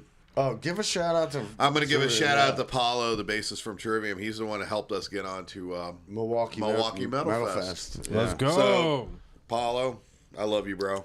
Yeah, awesome, man. Thank you so much for that. Shout out to Paulo from Huge, Trivium. huge fucking show, dude. Yeah, I Huge love show. it. I've known that guy since we were in. We used to play in bands. I was in Cyst. He was in Metal Militia. Oh, really? He was. Yeah. Oh, Yeah, so we used to play all the time back in the day. I love it, man. Super in the chat says they have joints and vapes now with 2 grams of badass oil. Yeah, well, yeah. Go to Vegas, man. You ever been to Vegas? I've not. Oh man, we went to Vegas, and it was funny because I see your Cheech and Chong thing, and then I met Cheech and Chong in Vegas because we went. I know, yeah, it is. My funny. mom's favorite movie is Up in Smoke. Oh, who's Which you saw my mom out there with you never expected, but yeah. But the thing about it is, me and my friend went over there to the Psycho Las Vegas. We saw Merciful Fate, the Dwarves, and a bunch of other bands there. And then our plane got delayed, and we were like, "Oh, what?" Well, but on that, I think we were supposed to leave on Monday, but we wound up leaving on Tuesday. So the Monday they had Cheech and Chong at one of these dispensaries that were there. It was like a huge dispensary. Wow, dude! Like then, a meet and greet type of thing. Yeah, it was a meet and greet. And then we were like, well, since we're here, let's go meet Cheech and Chong. So we went. Sounds like the best day ever. It ever. was his birthday. And we went over there. We got pictures with Cheech and Chong. It was fucking awesome. Oh man, how much did they charge? Come on. They didn't charge anything. It was free. Yeah. What? Yeah, I was shocked. I was actually shocked. I was like, wow, this is for free? Yeah. All I got to do is... Shout out to my homie, the Green Ranger, R.I.P., man. R.I.P., but like, God, I broke him off like $80. Really? No, $60 maybe? I forgot. It was like $60 for the signature? Yeah. I do horror conventions all the time with the tattooing, so I meet a lot of these. I've actually done artwork for Robert England. Please make a song about how hot Elvira is. Oh, God. You ever met her in person? I wish. Cassandra Peterson. Oh, my God. That's like let me tell you something, dude. Because it's like one of my dream girls. Let me tell you something. I'm gonna supply you a little more fantasy for that fucking fantasy. Cassandra Peterson is not only probably one of the nicest ladies you'll ever meet, but she's also stupidly fucking still hot. Like, yeah, absolutely, dude. You meet her, you're like, God damn, she still looks gorgeous. No, she still looks gorgeous. You look up close, and I met people like Paul Rubens and stuff like that. Paul Rubens, like I love Paul Rubens, Nightmare on Elm Street. No, Pee Wee Herman. Pee Wee, sorry. Yeah. No, that's who's don't give it to me yet. You're thinking of Robert England. Robert England, but Jennifer Rubens is probably who you. Jennifer Rubens was the girl who played the punk rocker in Nightmare on Elm Street 3. Oh wow! Anyway, that's awesome. That's badass. Sweet. Anyway, Cassandra Peterson. Yeah, being amazing. She's hot as hell in person. She really is, and still at her age. I think she's like in her 70s or something like that. She's fantastic, and what's funny, not what funny. Well, I guess it is funny. It's ironic. I don't know what it is, but she did just come out like a year ago. Yeah, she came out as like she's. I've been with this girl. She's definitely she's always been bisexual. Yeah, she's bisexual. I don't know who that was a secret to. Like it was just like. No, I don't think anybody cared either. Yeah, like, nobody. Nor should you care because what difference does it make? She's been kind of like a gay icon for forever now. Totally, man. She's like a dude. She's just. God, she's hot. And what's cool is like she's cool too. Like she seems like somebody. She seems like somebody you could like buy a beer, like or have a beer with. I mean, Yeah. You know, I was saying I'd buy her a beer, but I'll buy your beer. Here, drink my alcohol, woman. I hope Actually, you're a she might fan not of even Coors drink Light. right now. I don't Yeah, know. think she I actually never drinks. drank with her, but Yeah. I've hung out and talked to her. She was really sweet. She seems super cool. There's a lot of them that are real. I don't know. In the convention circuit, She seems awesome. Yeah, no. there's a lot of them that are pretty cool. Well, you know what I love about the horror aspect of the movies is that, you know, this is a side, like, for people that must be in horror movies that are acting in these movies, this is a side of them, and this relates to your music in that you guys are acting out these, you guys are kind of playing this horror part by being in this band. You know, you're like, this is what we do. And we try. It's a reenactment. Yeah. We try to do that. Yeah. and it's cool because, like, to me, like, you know, like, that's like you channeling a part of your life, you know, into this performance. You know, a part of your life where you felt cornered, felt lost, felt confused. You know, like what you see in these horror movies. You know, what you see in the horror movies is that. I mean, that we're feeling- not the first to do the whole No. horror genre, you know. but plenty by of bands far. out doing that. Definitely. What are but, some good ones? What are some ones that inspired you? I mean, we just play with Mortician, and their whole thing is about, you know, horror. We got compared to Ice Nine Ice Nine Kills, Kills, which is yeah. I actually like Ice Nine. I wasn't a fan of their music before the Yeah. Silver But, Scream album, but that was a really good album. What is Cool. what is damn? There's a I was shocked to see them on tour with Metallica. I'll tell you that. Shout out to them. No, I'm not because they're getting pretty fucking big and They're got doing good. Shout out to Dan Sugarman, the guitar player. Yeah, they're a fucking great band. They have you know, they're clean, a little more cleaner than we are. Frightmare was Frightmare, great. yeah. That was the guy from Frightmare, what a good Blood name. Freak Dude, and they're stuff great. like that. I They're forget good, his man. name.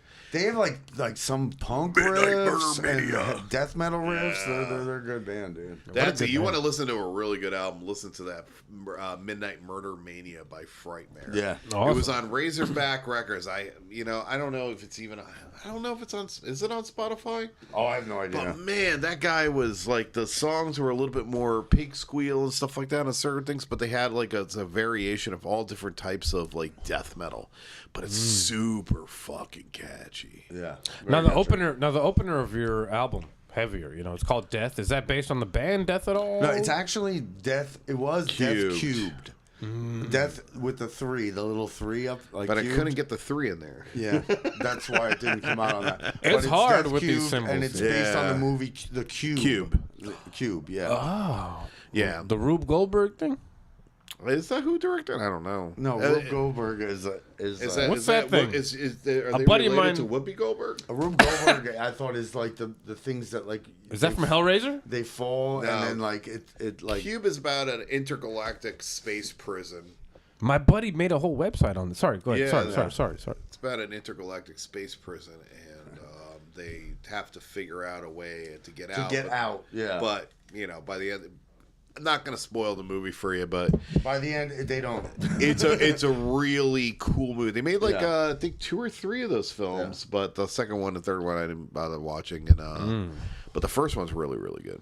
Oh, Tommy says the Cube was a fun movie. The Cube was a great movie. Yeah. Familiar. I didn't know you knew all these movies, Tommy. Damn. Yeah, good for you, Tommy. Thanks. You know, it's funny. Tommy told me he He's Tommy in the 12 chat. pack Tommy. 12 so pack I'm sure Tommy. He's fucking drunk right now.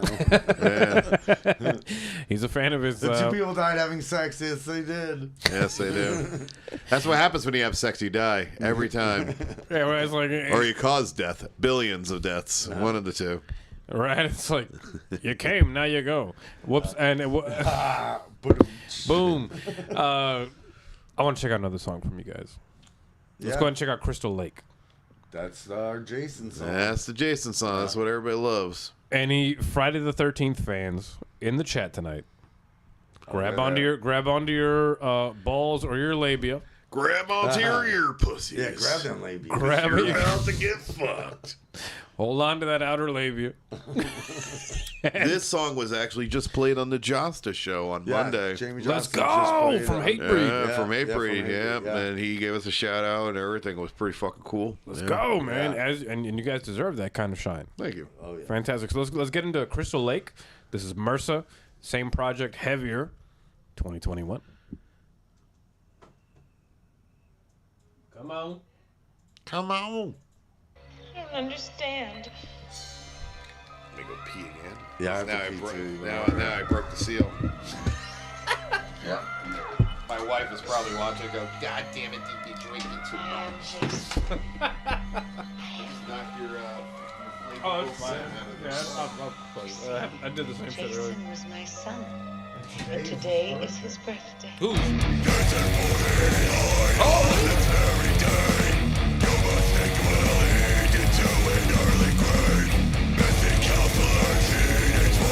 This is so good.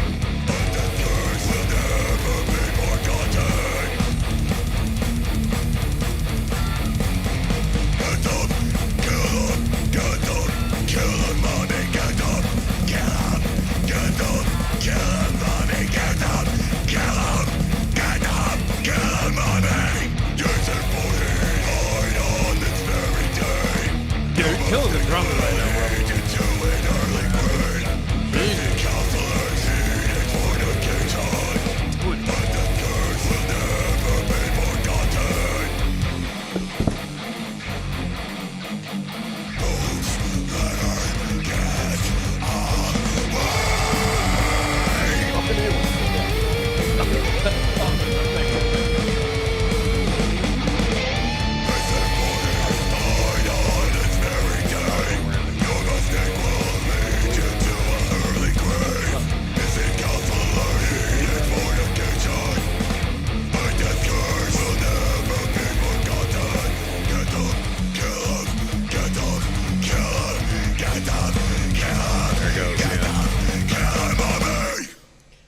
That was quick. Woo! Woo!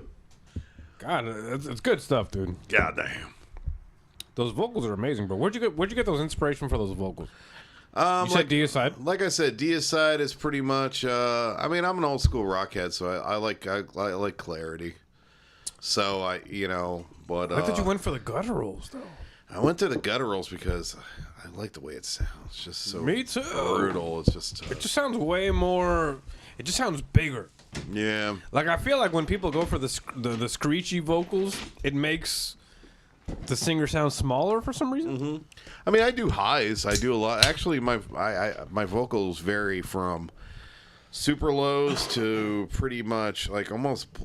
What did I say? Black metal screeches, almost not screeches. I shouldn't say, but it's like. But You're onto something. The black metal does do a lot of that. they The do, high-pitched, but yeah. I don't know. Like I said, I mean, my biggest vocal inspiration is always going to be Glenn Benton. So I can't really think of another one that really kind of inspired me in a lot of ways. Yeah, I don't know, just Glenn. Shout out to that. Tommy says this song is groove heavy. I dig it. Sounds Thanks. sinister. There you go. It is groovy, man. That's what I love about you guys. You have this really good rhythm going on. The songs have this beautiful movement. Everything is just. I feel like it's just so ready. I feel like it's so ready. You know, it's just like it's like nothing. Like the only thing it needs is ears. We originally just wanted to make music that was heavy, but was still like you could bop your head to it. Like maybe there were choruses that you could repeat. You know, because a lot of times metal, and I love it, but a lot of times metal is just Forgettable. yeah, it's just insane. Like sometimes the talent is amazing, Yeah. but it just there's no song there. You know, I feel like it turns into like a dunk, like a slam dunk contest with like riffs. You know, like for metal, like it turns into like a thing whoever's where. better at. It's at what doing, I like to some call crazy musical masturbation. thing. Yeah, Well, that's the whole thing. Is like they'll just riff out too hard, but on their own vibe. You know what I mean? Like they'll just kind of like you forget the song. You forget it because it doesn't have that kind of solid. there's got to be a groove or like something that It's gotta makes be a you hook. remember it. Yeah, a hook. Look, if I can't remember it, see, that's part of my problem. If I don't remember what the hell it is, I can't. It's just out of my brain. I'll go see a band sometimes, and they're just like, I'm like, okay, cool, but I mean, Dude, you know what I'm listening to lately? Archspire. Oh, yeah. Archspire. I don't know that one. They're insane, dude. With They that are Dean so Lamb, right? Fast. The and guitar player's name so is Dean. brutal. But then I listened. I just kept listening, and I'm like, it all kind of is the same. It's like so fast, you know. Well, somebody told me years ago, like if you're making an album and if you listen to it now, if you listen to the album like finally when it's all over. And each song, if you can start and you play the first, like, let's say maybe 10 seconds of each song, if it all sounds the fucking same, then... You're AC/DC. No, he basically... True, yeah. And you're just forgettable. But if you can start each song a little bit differently from the other, and each song has a different vibe, then you have a chance of I don't people mind genre remembering what you're hopping. doing. Yeah, I don't mind genre hopping either, because I mean, some of our songs are. Oh, I mean, the new song we wrote, "Never Sleep Again," which is the Freddy Krueger song, and it's well, it starts off with Dream Warriors, which is pretty funny. Yeah, but it's definitely more of a thrashy song, I would say. Well, I like that you guys tell stories, you know. So, like, at least, you know, you're working through the stories of the movies that you're based off of course. But at the same time, you guys are still telling your own thing, like, and genre hopping. Like, yeah, what if you guys do a Prometheus and add some sort of synthesizers or something? We're eventually going to do a rap yeah. song. I'm down with that. Leprechaun in the Hood. I love hip We're hop. going to expose it right now. Before Wu-Tang. Yeah, hey, look. Wu-Tang On our new... I don't even know what the hell you're doing. Me neither. Is it East Side? They look like a W. I think if I Some of throw... you gotta know Wu-Tang. Well, hopefully if I throw up these symbols, no one tries to kill us. Dude, one of you motherfuckers know Wu-Tang. Our new album, we have a song called Leprechaun, which I wrote, which was actually, I think it was Brandon's idea. And he was like, let's just do a short It's the shortest song. song we have. And I'm a Leprechaun. Yeah, because it's short.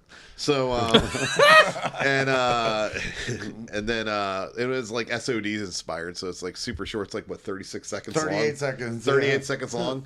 And then, so my son, and I'm going to give a shout out to my kid because my son was like, shout out to Damien. Damien, yeah. I named my kid after the Omen, so yeah, there you go. See? Vlad. His middle name is Vlad. As in the Impaler. Damien Vlad. I was like, dude, look, I'm going to name you Soon enough. Damien Vlad, so when you get older, you can go, yeah.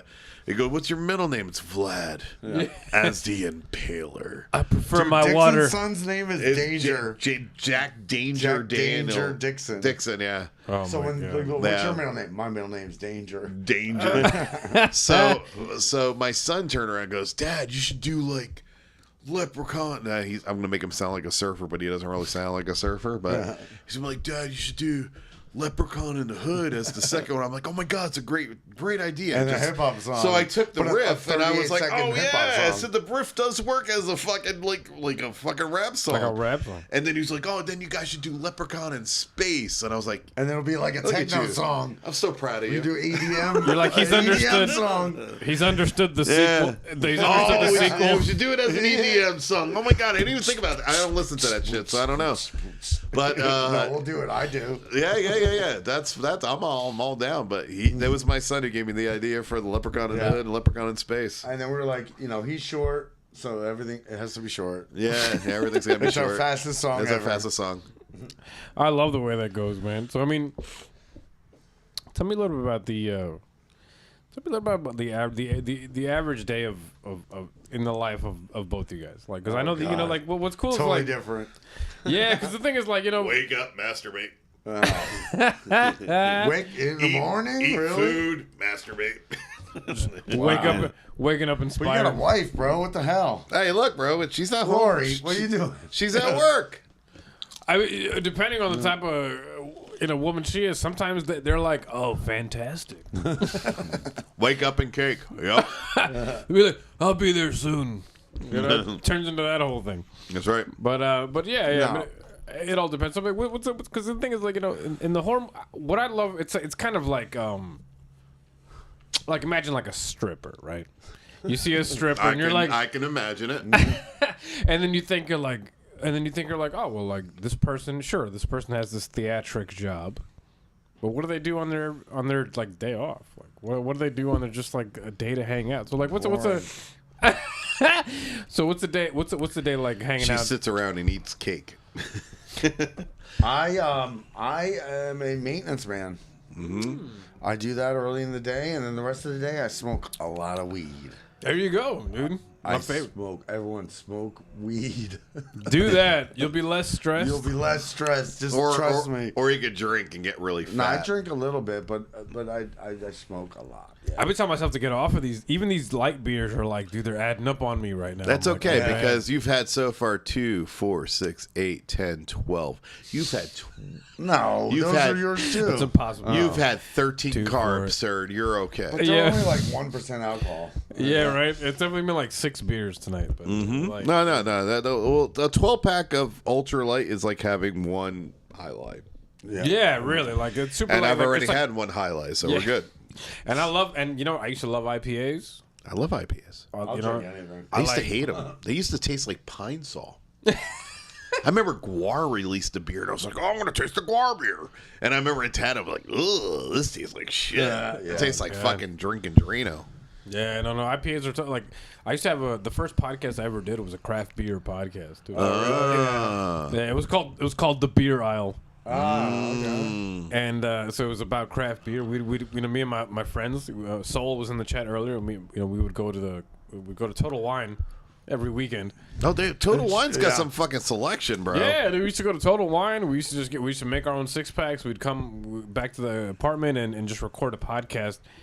Just trying all reviewing- random different Yeah. beers. Yeah, that's cool. And by man. the end, you're fucked up because you're Yeah. like 3 of those beers Some are of them like are like 9%. 9%. Yeah. I've been I know trying you- to go to Total Wine, and I mean, I guess when I say try, I mean like really not trying. But It's too expensive I now. try. Well, no, that's fine because sometimes you can find King Diamond had a beer, and I Whoa. really wanted to try the King Diamond. It's probably beer. horrible. Any of those No, beers. no, like the no. Iron That's Maiden not beer true. Megadeth is not had that a good. really good beer. The Tout Le Monde beer was really good. They had a Tout Le Monde. a Tout Le Monde, yeah, or whatever the hell you say it in French. Voulez-vous que je m'envoie, c'est ça? And oui, PP. And then what you call it? There was who else? Oh, Iron Maiden. I mean, dude, all the Oh, the beers, Trooper beer? all the Troopers, Tommy- are great. Tommy, speaking of Tommy, who's in the 12-pack Tommy, who's in the chat tonight, I remember Tommy used to live in Inefficiency. When I lived in Inefficiency, we didn't even know we were neighbors. Like, I moved back into town. I moved into some efficiency. I hit him up. Ouch. He says waking cake. I said Wake- that. Waking cake, yeah, that's right. Hey! That's good shit. I hit up Tommy, and I was like, dude, let's hang, because I just moved back into town from Virginia. I was living in Virginia for about 2 years. Were you Virginia and in love when you were there? I was in Northern Virginia, near like in that DMV area, DC, Maryland, Virginia area. Yeah. And it was cool, but I was like, oh man, I miss my Cuban coffee and my black beans and They don't rice. have Cuban coffee in Virginia? They literally No. don't. You can't get it. Like you can't. You literally can't. It was I didn't impossible. know what. I grew up in New York. I don't know what's that. You know what? I was shocked when I went to Maryland and and we went to a gas station. They were like, I was like, dude, where's the beer? Because we usually just buy everything. Just They're like, oh, go up to the friggin' hotel room and we'll just drink ourselves retarded. Oh, we don't sell that after 1 a.m. in Maryland. They don't sell Yeah. it in anywhere except for liquor stores. That's and what it was. They sell it in bars, and that's it. And that's all what you it can was. get. I was like, you poor motherfuckers. I remember trying to get beer in Virginia at past 9 p.m. Liquor past 9 p.m. and it's impossible. Stupid. Yeah, you liquor have to closed. like you have to Yeah. like you literally. I didn't do it, but my friends that lived there at the time, they would tell me they used to have to drive to Maryland. They have to go Yeah. to bars to drink, and it's like, oh, that's so terrible. So that's the whole thing. So, I So mean, be glad you guys live in Florida because Yeah, let me where tell they don't give a you, fuck about you, and you Yeah. can buy liquor. At Florida's free. yeah, they goddamn. beg you. They beg you to get drunk over here. Yeah. It's easy Exactly. to do. Hey, look, when you're drunk in Florida, you know you're doing good. You know? Listen, the way the sun, the way the fuck it. Did you, Come on, that's did you all good, drop, all good, brother. All good, grab You dropped nuts. Did you drop your nuts? I dropped a nut. I took it off. No, The man. nuts dropped. Oh. Just busting nuts on the floor here. Fucking It terrible. didn't bust. Oh god. This place is like a Jackson Pollock painting now. Oh Christ! Oh no, nothing like a good money shot. That's worth a lot. You get it? Visceral effects, man. Real quick. So we talked about them earlier. Visceral effects. Like, tell me a little bit about what it's like to have a. Now I noticed, you have your mask. Mm-hmm. The rest of the band doesn't have a mask going on yet. Yeah, that's the thing. That's all going to change soon. No, it's not. It's Well, good. so what's the plan with that? Is there a plan? So like, some of the band is just like, I don't want to do anything. Like, I like that we do this, but I just want to play my instrument, that Sure. kind of thing, But like like some of us, we will, you know. But it's hard for me. I'm not going to wear a mask and play, you know. And the only mask that I did use. You did Joey Jordison. I look like Joey Jordison. It was like that same kind of like plain. Oh, the mask. white one. Yeah. The plain. But it was like a the purge kind of mask. It was a purge. Yeah, it was a purge mask. Oh, yes. that's cool. But it just made me look like Joey Jordison. Yeah, it did. You know? Well, I think oh, that John with a mask. I was Like Buckethead's mask. Yeah. Yeah, I think eventually what's going to wind up happening, and I actually did talk to Joe about this, is that we're going to eventually do a little bit of makeup underneath the eyes, and that's probably as far in maybe an outfit or something like that for everybody to kind of be more uniformed on stage. It's just very difficult for a drummer to play in any of that I can't shit. put any makeup on. I sweat like too much. Well, like I said, go in my eyes. I'll be like, ah. Yeah, it depends because, like I said, it's very. But difficult for drummers. you're the butcher. Yeah. You're the main. We're just front doing man. our thing. Yeah. You know. And Johnny's got his.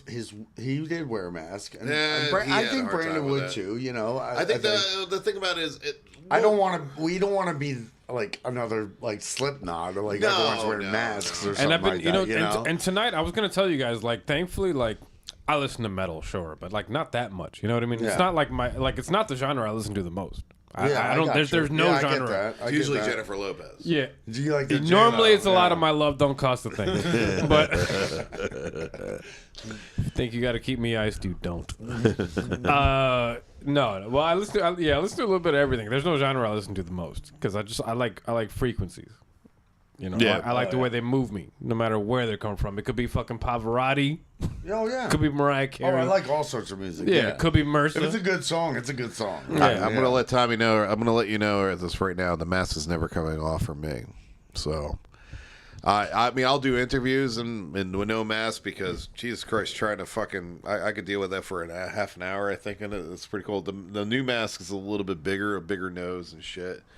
Yeah. It's a dope one. But Be on yeah, the the live, hell no, I ain't taking off that mask. I don't give a fuck how big. Like I know Slipknot or Corey completely regrets that shit. He's like, oh, if I knew now what I knew, Yeah. he hates being called the neck. yeah, and then just Big old neck. No, that's George Corpse Grinder. Oh, him too. Yeah, he's the neck. Shout out to too. Corpse Grinder. Yeah, shout out to George. Corey is he's kind of like against the mask thing, but I don't give a fuck. It's fine. It's because I think it Yeah. looks cool. That's just me. Tommy says, I find it funny we can get alcohol past 2 a.m. here, yet we can't get 40s. Yes. And it's true. I remember here, get it's the 30s. 32s. You I get used a to drink 36. 40s. The 32. 32. Oh, 32. Yeah, you get 32. a quart. That's a quart. I grew up drinking 40s on the railroad tracks in New York. Yeah. Sick. And I came down here. I was like, man, they won't sell you a 40 because they think it's too much to consume in one. They're so full of One shit. drink. Sitting. You But know what? Dude, I could just buy 232 ounces. They're you know now what? I'm drinking Look. 64 and I'm getting way more drunk. Laws are full of shit because Yeah. the problem is they gotta act like they're actually doing something, but they're really not. It's kind of like, oh, instead of having 6 bullets in your gun, we're gonna have 5, and it's like, there you go, we did something. Are you Well, no. happy? Here's the thing, man. But in New York, where I was from, I could go to Pennsylvania and get 64 ounces. Let's go. 64 64 ounces, dude. They were like they had the little. They looked like a It's like jug. a barrel. Yeah, Did you they ever were like see, this like, big. They had the little round little handle that you could grab with your like finger. Dude, it was private stock or Old English. Old English had a 64 ounce. fucking crazy. English. I used to get the Old old English. English. Let's go. Represent that Old English 800. But see, my God. but they, what was it, they had the Pabst Blue Ribbon. They had the 100 pack. You can get the 100 pack. Oh, that long! I saw that. It was like a that, long yeah. ass box. You're like, It was like 99. Here It you was go, you 99. fucking It was alcoholic. 99 beers. In this 99 huge ass fucking beers. pack. Yeah. 99 bottles of beer on the wall. Me and my But it was me, cans. Me And and, it was my, cans. me and my of beer. buddy used to do that. We used to go to bars, and this is when I was first tattooing, and we used to take all these beers. I can't drink Pabst anymore because Pabst fucking is like at battery battery acid now. I haven't had it in a while. Even thinking about it makes me want to do puke. But we built them up, and dude, oh my God, we drank so many. They were like $2 a can of like one of these. Yeah. And we built a castle. I remember that one night we built a castle out of Pabst Blue Ribbon beer. And we were like, and then by the end of that night, we were like, yeah, we want to live in this castle. And then I think after that, I never drank a Pabst Blue Ribbon for the rest of my life. At the end of the night, you're like, hear ye. Cheers. Yeah, hear ye. My hierarchy is saying, show me your boobs. Cold 45, yes, fuck Cold yes. 45. Cold 45. Yeah, Dude, that was fucking Mickey's. Lando Mickey's. Yeah, that was Lando. Cold Lando. 45, fucking Billy D. Williams. Billy Dillon, smooth, Cold 45. There's a guy named Cold Like, bro, 45. that shit There's is a guy ghetto named as fuck. Gutter Christ. Gutter Christ. Gutter Christ. He sells a lot of like really cool. He's from New Jersey. He sells a lot of really cool shit. So you should, if you ever Like check vintage out, stuff? No, he sells like a lot of like Jersey type of like fuck you t-shirts that are like they're like really cool. Like they have like most people know like Crystal, like Jason Friday 13th all takes place in Jersey. It actually was shot in New Jersey. Yeah. Most people know that. I did I'm not know. from Jersey, so you know. I thought it was like North Carolina or some shit. Yeah, so he has like all this stuff. He has like a Friday 13th t-shirt with all stuff. He does a lot of stuff with Shellac, who is a wrestler, who I'm a big wrestling fan too. But Shellac? Shellac. What federation did he wrestle in? I don't know what federation. He's an independent wrestler, and that motherfucker does some crazy ass shit. He fucking busts light bulbs over him. It's kind of like like a very, very, very, very violent ECW shit. Shout out to Sandman. Yeah, he's in a band called The Crippler, which is on Horror Gore Pain Death Records, and they're pretty Shout out to fucking Chris good. Benoit. Oh, yeah. Yeah. Well, maybe not shout out to Chris Dude, they had Benoit. a shirt. Man, I His have a old band shirt. Murder My old band, we did a Suicide. murder suicide With shirt. It had Chris Benoit Murder like Suicide. doing this. It was fucking fantastic. It was, dude. We sold 500 of those. Those shirts. That was the best-selling shirt, and it was my drummer's idea. It was like, you need to do a Chris Benoit Listen, t-shirt. I need to let And you I'm guys like, know because I know you guys come from the metal world. Listen, in the hip hop world, they call that drip. Drip. That is hip hop world. Do you see what that is on my arm right there? Wu-Tang. Let's go. I love Solidified, hip-hop just certified. as much as I love metal, bro. And that's what I'm saying, man. Like, oh my god, having the murder suicide. The Chris Benoit, that's just Dude, drip. that That's shirt, and drip. I want to have one of those. I want I one of those, still bro. wear that drip. shirt to this day. Yeah. People are like, it's one of those shirts. If you Well, know, in case- you know. If you don't, you don't. In case you don't know, Yeah, Chris but- Benoit was a wrestler that killed his wife and children and then killed himself. And he Yeah. hung himself on his workout machine. Yeah. Well, let's just put it this way. I know from an inside, kind of decapitated. Yeah. I know some wrestlers, and they were explaining to me the real story behind all that shit. So, Well, Vince don't and want by you the to way, see, my thing says I support micro-violence, which is midget wrestling, or I should say Little people, my micro friend. wrestling to be more what's the word? PC. Little PC. people. Yeah. Little. Well, no. Little people. But there was a know. Micro. one of the girls was there, and I was like, oh my gosh, she's so hot. That's fine. I mean, you know. Bridget? Was it Bridget? Look. I want to tell you this before I met my wife. Dude, we're on. I have a thing for little people, and I don't know what it is, but I even went on a dating site to try to, and they never hit me. Like, they don't realize that I'm not there to make fun of you. I really wanted to date you. What is the attraction there? I got to probe a little bit. I got a little. No. I'm a white guy. I'm a white guy, so maybe I need a little help with that. No. It's pedophilia. We're not. No. Sorry. We're not trying to go. It's just. I mean, it's just like a. I mean, no. I mean, don't get me wrong. I got a buddy. All right, one of my best friends right now. He likes the petite women because every time there's a chick that he wants to date, he's always like, yeah, man, she's nice, got a slim body, you just like you just like throw her around. You can throw her around. She's like 4 feet. Cool. So I'm like, okay, so maybe it's on that vibe. I don't know. Dude, Or maybe I just want to. You said petite women. He's talking about little people. Yeah. Like if she was up to this desk, she'd be too tall. Or maybe I just want to see what my penis looks like in smaller hands. I don't know. That's what it is. Their hands are this big. Your dick looks huge. It's like, holy shit! I'm a monster. Look at me now. Fucking shot. This podcast is everything I always thought it was gonna be. This is what happens when don't ever like put alcohol in our mouths. This is the shit that comes out of it. Oh, it's so funny, man. I love it. This is what MRSA, guys. If you listen, this is horror metal, okay? Yeah. This is not only 2/5 of the band. Yeah. This is not Justin Bieber, and I wish I could have everybody here tonight. That'd be a shit show. Yeah, we actually, I think you got the 2 drunks in the band, actually. Yeah. Right now, well, we're missing Brandon. Brandon is also a drunk. Yeah. A pleasure to have you both, of course. Oh, thank you. Definitely awesome. It would just be so super funny. At some other point, we're gonna have. I'm gonna try to finesse some sort of 5-piece. You know, like the whole project. Yeah. Fuck yeah. Maybe we could. I got this idea. You know, like I got this dream in my head. I keep seeing it in my head, and it's just never gone away. Of me doing this show in a bar. You know, that'd be really loud. Your setup, we could do it anywhere. Yeah. You know what I mean? Just having it in a bar. Maybe it'll be pre-recorded at that point. I don't know if we could do it live, but we could do it at my house. I'm shit. We got plenty of room there. Whatever it is, you know what I mean? Like just some fun, interesting way to go about it. I'll just make everybody old fashioned. Come to a show and then like record the show. But then, like afterwards, the bands come over and you do like a little post-show podcast. Yeah. You know, a buddy I'll of be mine. right back because I got to pee again. Go for it, brother. Go for it. These ultras. Dean. I tried to put it up on the thing. These ultras do that, dude. These ultras just like Ultras are ultrally awesome. Yeah, I love them actually. These beers, like anytime I have anytime I have any other beer, to be honest, it always kind of like makes me feel kind of funny afterwards because I'm so. It makes you bloated. Yeah, dude, I'm so used to these light beers now that I just can't have any other beer now.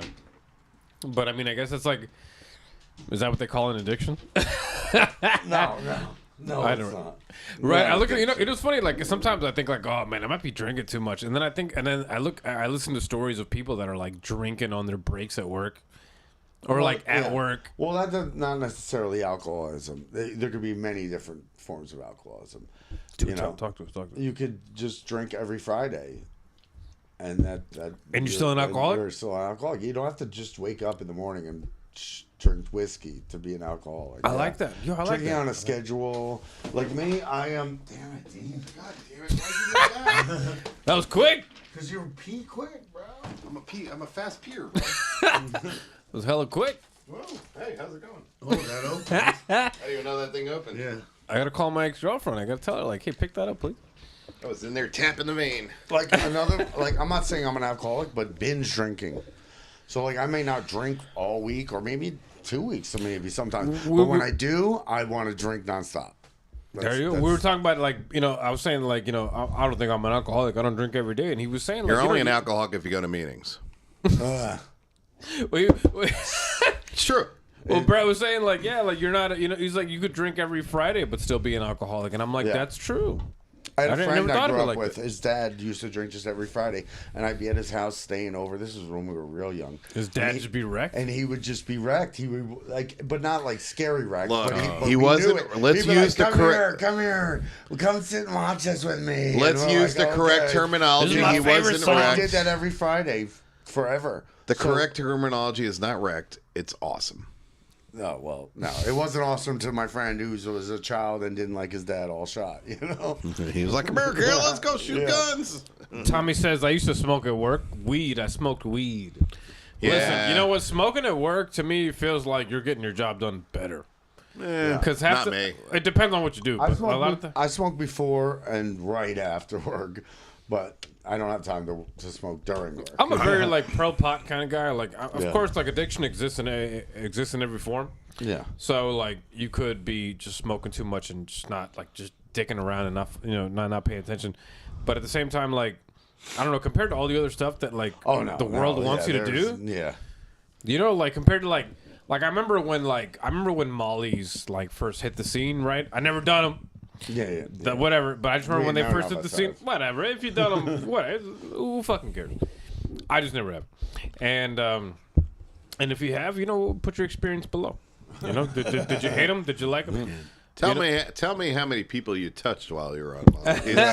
Well, yeah, I never done them, but like I remember, like at that time, like the music industry couldn't stop talking about that type of shit. Every song that came out, they would have the word Molly in it. You know, in the hip hop world, probably. Facts, exactly. Hip hop For world, sure. yeah. Metal, not so much. Metal never talks about drugs. They very rarely they do. They just You just can't understand it. or like it'll be but like okay, yeah. And I guess that's what I'm saying. Like with metal, they'll like mask it in a way. Like they'll call it like, or they'll do it in a mask. Or like they'll call their drug addiction a romance. Or like they'll like frame it in some other way. Kind of call it or subliminally like Snowblind by Black Sabbath. Right, exactly. They'll be creative about it, which is really dope. But I like it. They don't want to just tell you plainly, which is cool. I will go on record as saying that cocaine is amazing, but not that I do it, but I'm just saying it is. It's amazing. And whatever, hey, listen, it's called this show is Shut Up Let's Talk. This is all about transparency. It's all about honesty. It's all about real conversations. I've never done that shit, but like, just don't do it. If you're, am I? I don't know. Maybe I'm not against it. Like if you do it, if you're gonna do, if you're gonna do, equally as horrible as it is all amazing. it's all horrible. But if you're gonna do it, just a little bit. You don't need to go crazy. You don't need to go Scarface. I'm all about legalize everything. To me, like in my like, I'm not a political cat, but like to me, I'm all about legalize it all. Like legalize the drugs, legalize the prostitution, and then just let everybody decide. Like once you see problems pop up, you address them. Ohio, I think, is all legal now, and they like it gets rid of the people that want to really go crazy, and then it just kind of like it gets rid of the people. Hey, fuck them. They're crazy. Let them kill themselves. Population is a good thing. I mean, these days, Tommy, 12-pack Tommy in the chat tonight. He's a big proponent of cocaine is a hell of a drug. Rick James, bitch. I'm Rick James. Fuck your couch. 25 fingers in the face. Tommy says we're all just a bunch of functioning alcoholics. It's LOL. True. It is true. We are. MDMA is crazy. You feel like the best version of yourself, but the next day depression is whack as hell. Yeah. Well, yeah. God. I mean, it's depleting you. Shout out to my buddy. It's killing your fucking what is it in your brain? Shout out to my amigo. R.I.P. We love you, bro. We miss you every day. And then, to him, a line of this? I'm sure he would be so stoked if you did. But and shout out to my homie, my best friend, the guy that I learned guitar with, the guy that I learned metal with. Nice. You learn this is like your best friend from childhood, and from him, he got caught up in the drugs for a little bit, only because he was somebody that he was a very emotional guy, a guy that felt. I'm a guy that deflects. Yeah. I'm a deflector. Like if you tell me, like if you, I'm like that. I'm like if you show me how much you don't care about me, I'll deflect how much I don't care about you twice as hard. Mm-hmm. Whereas somebody else, from a different state of mind will feel that instead. Are they in a New York state of mind? I am all the time. I'm showing my age right there. Hey, but you know what? And that's something that I learned over time. And me and him, like we were always different in that regard. He was always he felt things very hard, and I was always the kind of guy that's like, fuck that. You don't need that. Yeah. You don't need their love. You don't need their neglect. Yeah. Some people just can't get out of their own heads. Of course, that's a big problem in a lot of people today. They just can't get out of their own heads. A lot of people can't get out of their own heads. A lot of people have a hard time being present. Mm-hmm. Yeah. And which is why I was telling you. You think about the past, you're thinking about the future, you're not being present. That's the whole thing. Yeah. I think the problem is that most people have to think about, like, not every day is going to be bad. You're going to have bad days. You're going to have bad weeks. You might even have a bad month. You might even have a bad year. It's happened. But all of those. Chances are that next year you might be fucking great. Yeah. And it just like, and then your life might move on from there, and you'll reflect and look back. It's just, how do I describe it? It's so easy to feel like shit. Yeah. It's so easy. Like when I see somebody feel like shit, I'm like, oh, you just felt like going the low road today. Well, that's It happens. It happens. But at the same time, like, God, can you It's okay. It's okay. I think it's okay to feel bad. It's okay. It's perfectly okay to feel bad. I recommend you support your friends that do feel bad, because if you don't, you lose them. Yeah, unfortunately. And when your when your friends don't feel good for a long time, you see how much it affects them, and you don't think it affects them as much as it does, but it does. And so you be there for them, and that's what it's all about. That's what friendship is for. Otherwise, they wouldn't have. Otherwise, people wouldn't bother. Exactly. They just wouldn't, because people are lazy by nature. They'd rather take the easy way in most ways. If you could just tell somebody how to make $1 million, they'd do it. But no, they wouldn't. I don't think so. I think most people would. Oh my God. What happened, amigo? But I think some people, if you give them the opportunity to make $1 million, some people wouldn't do that because they're still reflecting upon themselves and how terrible everything is. Some people just can't wrap their heads around getting out of that stuff. And no, the problem is people are afraid. They're afraid. They're just so afraid of being hurt again. Well, most people are afraid of change. It's like being in a bad relationship. Yeah, you stay in that bad relationship because you're like, well, what else is out there? It's probably shit. So whatever. So I'm gonna stay in here and just deal with this shit. Just be me. Yep. It's completely understandable. Emotions are hard, man. Emotions are like we talk about horror. It's all emotions are horrific. Emotions are the ones that emotions are the thing in life that make you feel vulnerable. Dude, I almost didn't come here tonight. Yeah? Yeah, because I was like, I don't know. It might be weird. I had to give him $20. This guy. No, he didn't.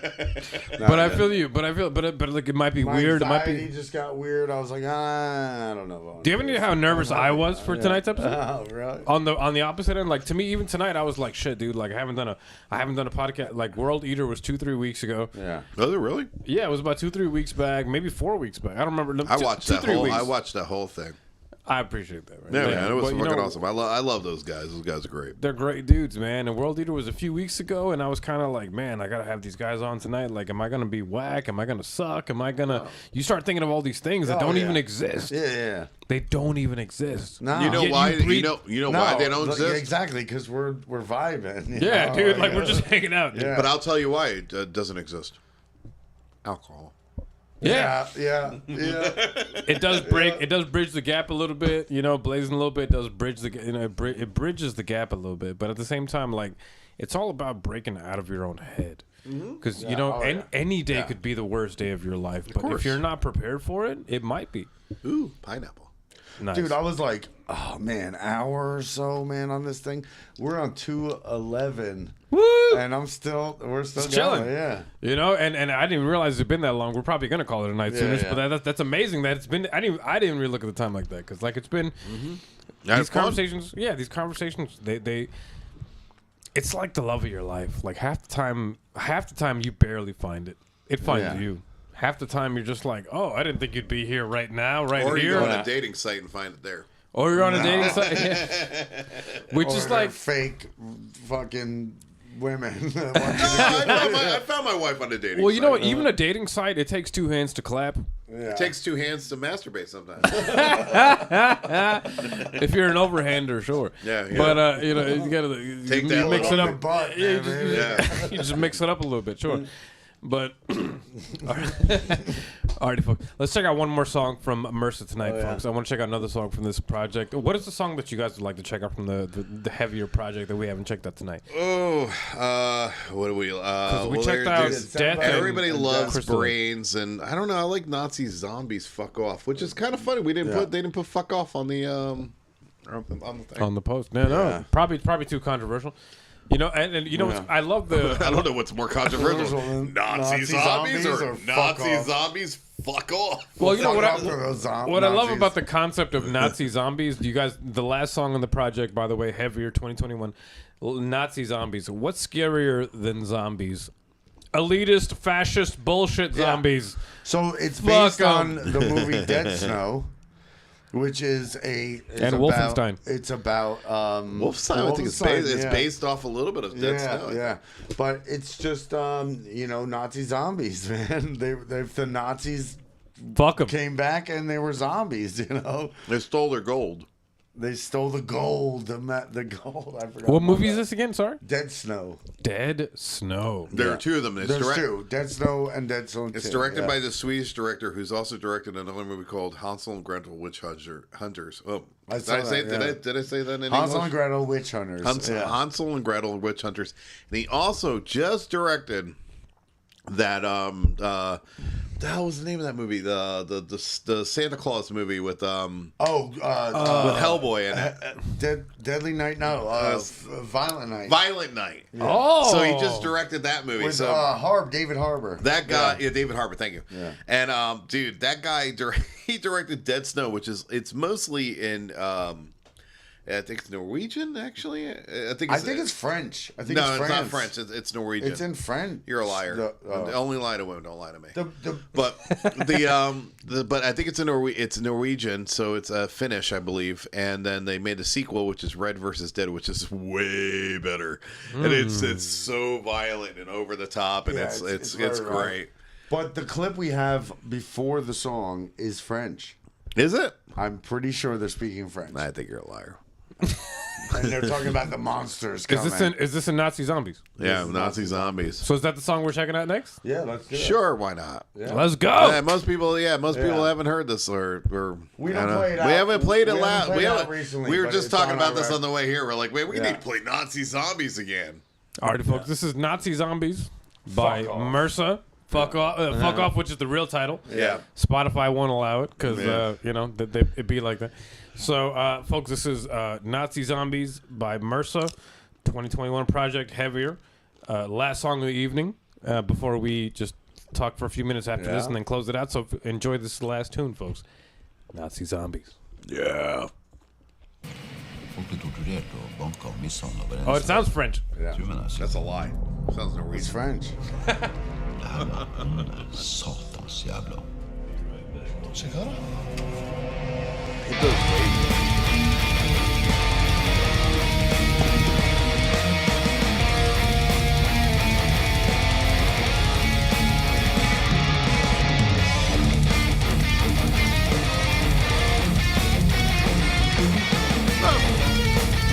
hit the weight. What's up, guys? I hope you're all enjoying this movie.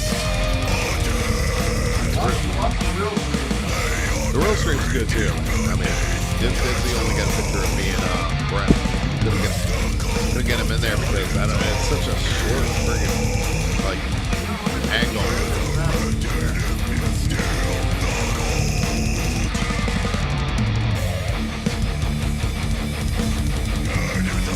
Showing everybody's butt. Wow. Alright, we get up here.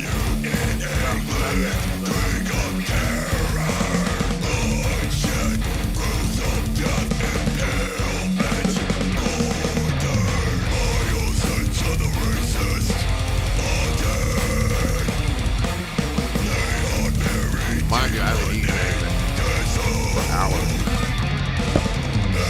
So if you're watching me, after you went.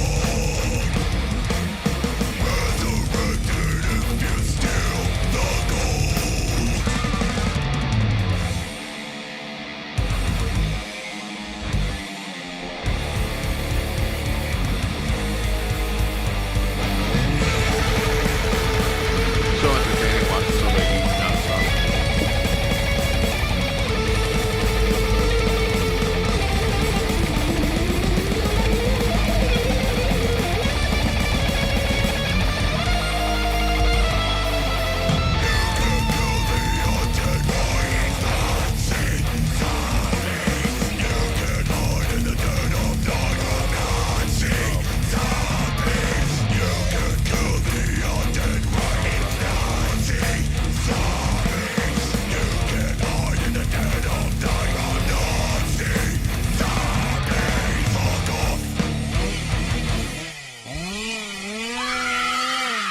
We're gonna go raid the dead air.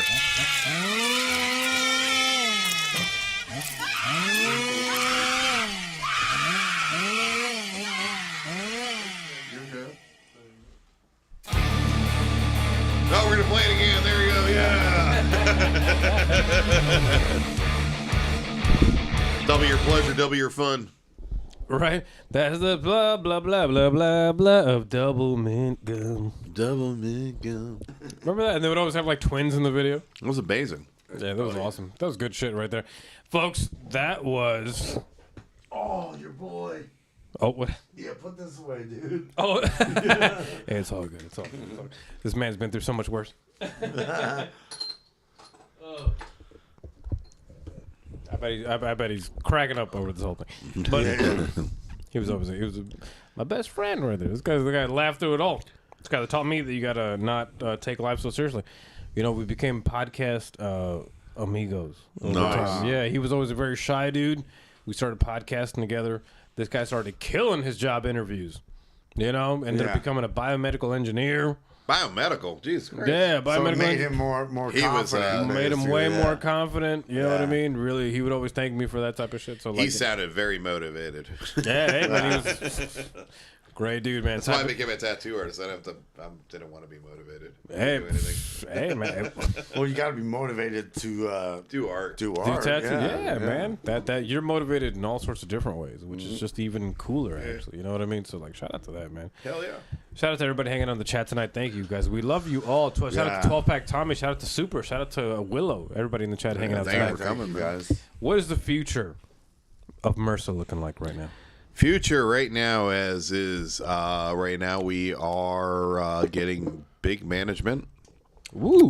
We just we're signing a deal with management a big management company. Can't expose it yet because the paperwork is not the ink hasn't dried on the paperwork yet. Better get them royalties. No, I'm kidding.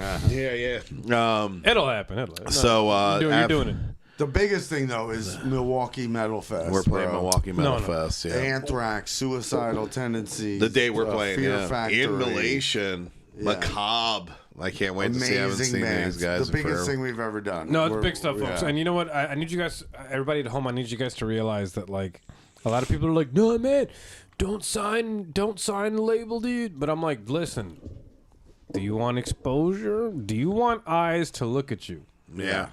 That's the thing, though, is like when you sign to a label, there is the exposure, and there is a lot of interest right now, and we can't really say anything about that stuff yet, but only due to the fact that we, a couple things on the plate. We do have a show on March 24th at Respectables with Rise and In West World Palm, Eater because we're in not- West Palm. yeah, Yeah, that's West Palm Beach. West Palm Beach. Then we're playing. We're headlining a. I keep on banging my beer. I feel like a Viking. I should throw it on the floor. Hey, another. And then we're playing. Orlando. We have. We haven't got confirmed for Orlando yet. That was the one thing I kept on waiting for. Thanks, Johnny Knuckles, for making me wait. I feel like I'm waiting for a girl to answer me back. We're playing the Port St. Lucie Heavy Metal Heavy Metal PSL. Fest. We're headlining at the Flea Market, which is by surprise the same night as that is Jackal at the Culture Room, which I have to. Oh, wow. Jackal with the chainsaw? Yeah, Jackal with the chainsaw. So therefore, most people don't realize. I don't think that'll matter. I know it's gonna matter to me because Jackal? as soon as we're done, I'm fucking flying down to fucking Culture Room to go watch Jackal. Yeah, so we got that one in May 6th. It's a day show. And anyway. then at the end of May is Milwaukee Metal Fest in Wisconsin. And then we got the Catching flights or driving there, everybody? we're driving. driving because Let's go! yeah, we're gonna do a nice little road trip. You guys doing a road trip video? Yeah. Oh, maybe we will. Yeah, we'll do a road trip we video. should, yeah. Take a video at Denny's. Yeah, I'll go eat. All right, I'll go eat my moons over my hammy and my mask. Moons over my And the hammy. mask. And the mask. And then My T-bone steak and eggs. oh no. Never eat T-bone. Don't ever eat anything that's meat orientated at any Denny's or IHOP. You will get Facts. food poisoning. Bacon. Facts. Bacon's always great because you can't go wrong with bacon. Then after that, we got the Tampa Death Metal Fest that's Tampa happening Death Fest, in yeah. October. I think October or November. I can't remember. We have a couple other things that are happening. It's just that we haven't been able to. We can't really say anything yet until it's done. But yeah, I definitely am gonna try and put on. I'm going to be doing. So this is the first time anybody's really hearing this. Is We're gonna try and put on a big old metal show for down south.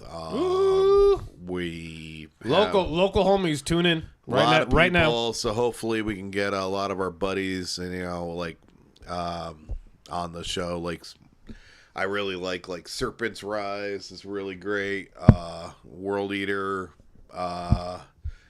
Open nerve. No.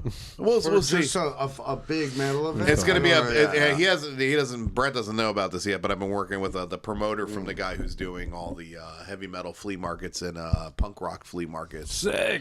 So we're gonna be doing a couple little things here and there. We just haven't got 100% on everything. Once we get the 100%, then I'll start exposing things for what we're really doing. And once we get 100% on a couple other bigger things that are happening, and we'll let everybody know, but just don't want to not too early. Spoil the fun yet. Don't want to blew the lewd. Don't blow the lewd.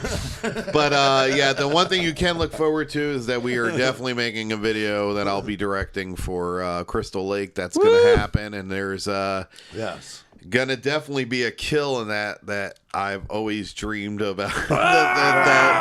that has never happened in a Friday the 13th film. That I'm guaranteeing once you see it, you'll be like, "What the fuck? Why did they ever do that in a Friday the 13th film?" All right, sir. This is a big deal. I don't know if anybody caught that, but he says there's a kill that's not been in a Friday the 13th movie. So you're gonna get to see some new shit if you're a fan of the horror vibe. So and we're gonna get Carl to play Jason Voorhees, which will be probably I think the first black guy to ever play Jason. Let's go. He killed it. We opened up Culture Room. We played with Soulfly, and Carl was like, he's amazing. He's my buddy Danny's brother, and he's fucking like this big dude.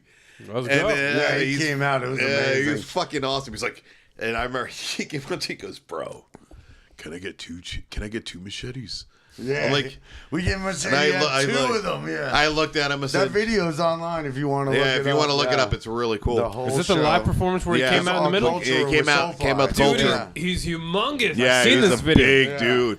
And I was like, and then afterwards, I was like, after seeing the videos and the live stuff, I was like, "Carl, you want to play Jason in the video?" He was like, "Yeah, dude, that'd be awesome." He had a lot of fun doing that. But I told him, I said, "You want two machetes? Have two machetes." He's like, "All right, cool." And I'm like, "All right." So we'll be revisiting some kills in the video. Yeah, it's gonna be pretty tongue in cheek. It's gonna be pretty funny in the beginning, and then but Jason's gonna be taken seriously. So it's gonna be fun. It's gonna be a lot of fun. Once you watch the video, you're gonna be like, "Okay, this is fun." Listen, folks, everybody, the South Florida metal scene is in good hands. Oh yeah. All right, we have a band like MRSA that is out there to make some theatrical music, in the vibe of some, to capture a certain vibe, to capture a certain scene, to capture a certain feeling, to capture a certain vulnerability within you. Yeah. And that is one of the best things out there. Like, one of the best things about metal, folks, it's like when you see somebody stage dive or crowd surf, either or, same shit. Yeah. When you see that, that's somebody letting go. Mm-hmm. That's somebody letting go. So you know when you guys go see MRSA live, you guys let yourselves go. Let it go. Let yourselves go. Let it go. Let it go. Unfortunately, I got kids, and I had to watch that movie a couple times. It's fucking terrible. It's like, oh god. Well, but the ride's cool. There you have it. There you have it. So at the end of the day, folks, just give in to the MRSA vibes, give in to the horror metal scene, and just channel in that part of you that just wants to feel in the corner a little bit, and then just let them do that, folks. MRSA, thank you so much, guys, for being on tonight. Thank you, man. Thank you, Dean. Thank you, Brent. Man. Thank you so much for having us. We really appreciate it. We appreciate you guys all hanging out and thanks for watching our stupid shenanigans. Thanks, man. Instagram. And they're probably like, "Oh, what a bunch of drunks these guys are." And I'm like, you know what? And I'm not going to complain. And I'm going to tell you, you're welcome. Well, I ask everybody that comes on the show, what do you guys think about being on the show tonight? How'd it feel? That feels great. Had a good Very night? comfortable. I had fun. I was anxious before I came. I'm chilling now. Awesome, man. Yeah. Well, that's what I want podcasting to be, because that's what I was saying earlier. We got this tiny room in here, but we're trying to make it work. And I was saying earlier, this is what podcasting is all about. Podcasting is not the radio, because it's way fucking cooler. Yes. And you can say anything you want. Way fucking cooler. Facts. you know? And we can't say, and we can almost do anything we want. Yeah. So in the meantime, folks, love, peace. I will catch you folks in the next episode. Go check out MRSA, check out their projects. They got a project from 2019. They got a project from 2021 called Heavier. That is fantastic. Check them both out. They're awesome. In the meantime, woo! Later. See you guys. Thank you so much. Thank you to live stream on Instagram. And, Later, Instagram homies. That's probably a little more slurred than I want it to be. Hey, fuck it. Tommy says, later, guys. Rock on. Hell yeah. Thanks, buddy. And he also said the chainsaw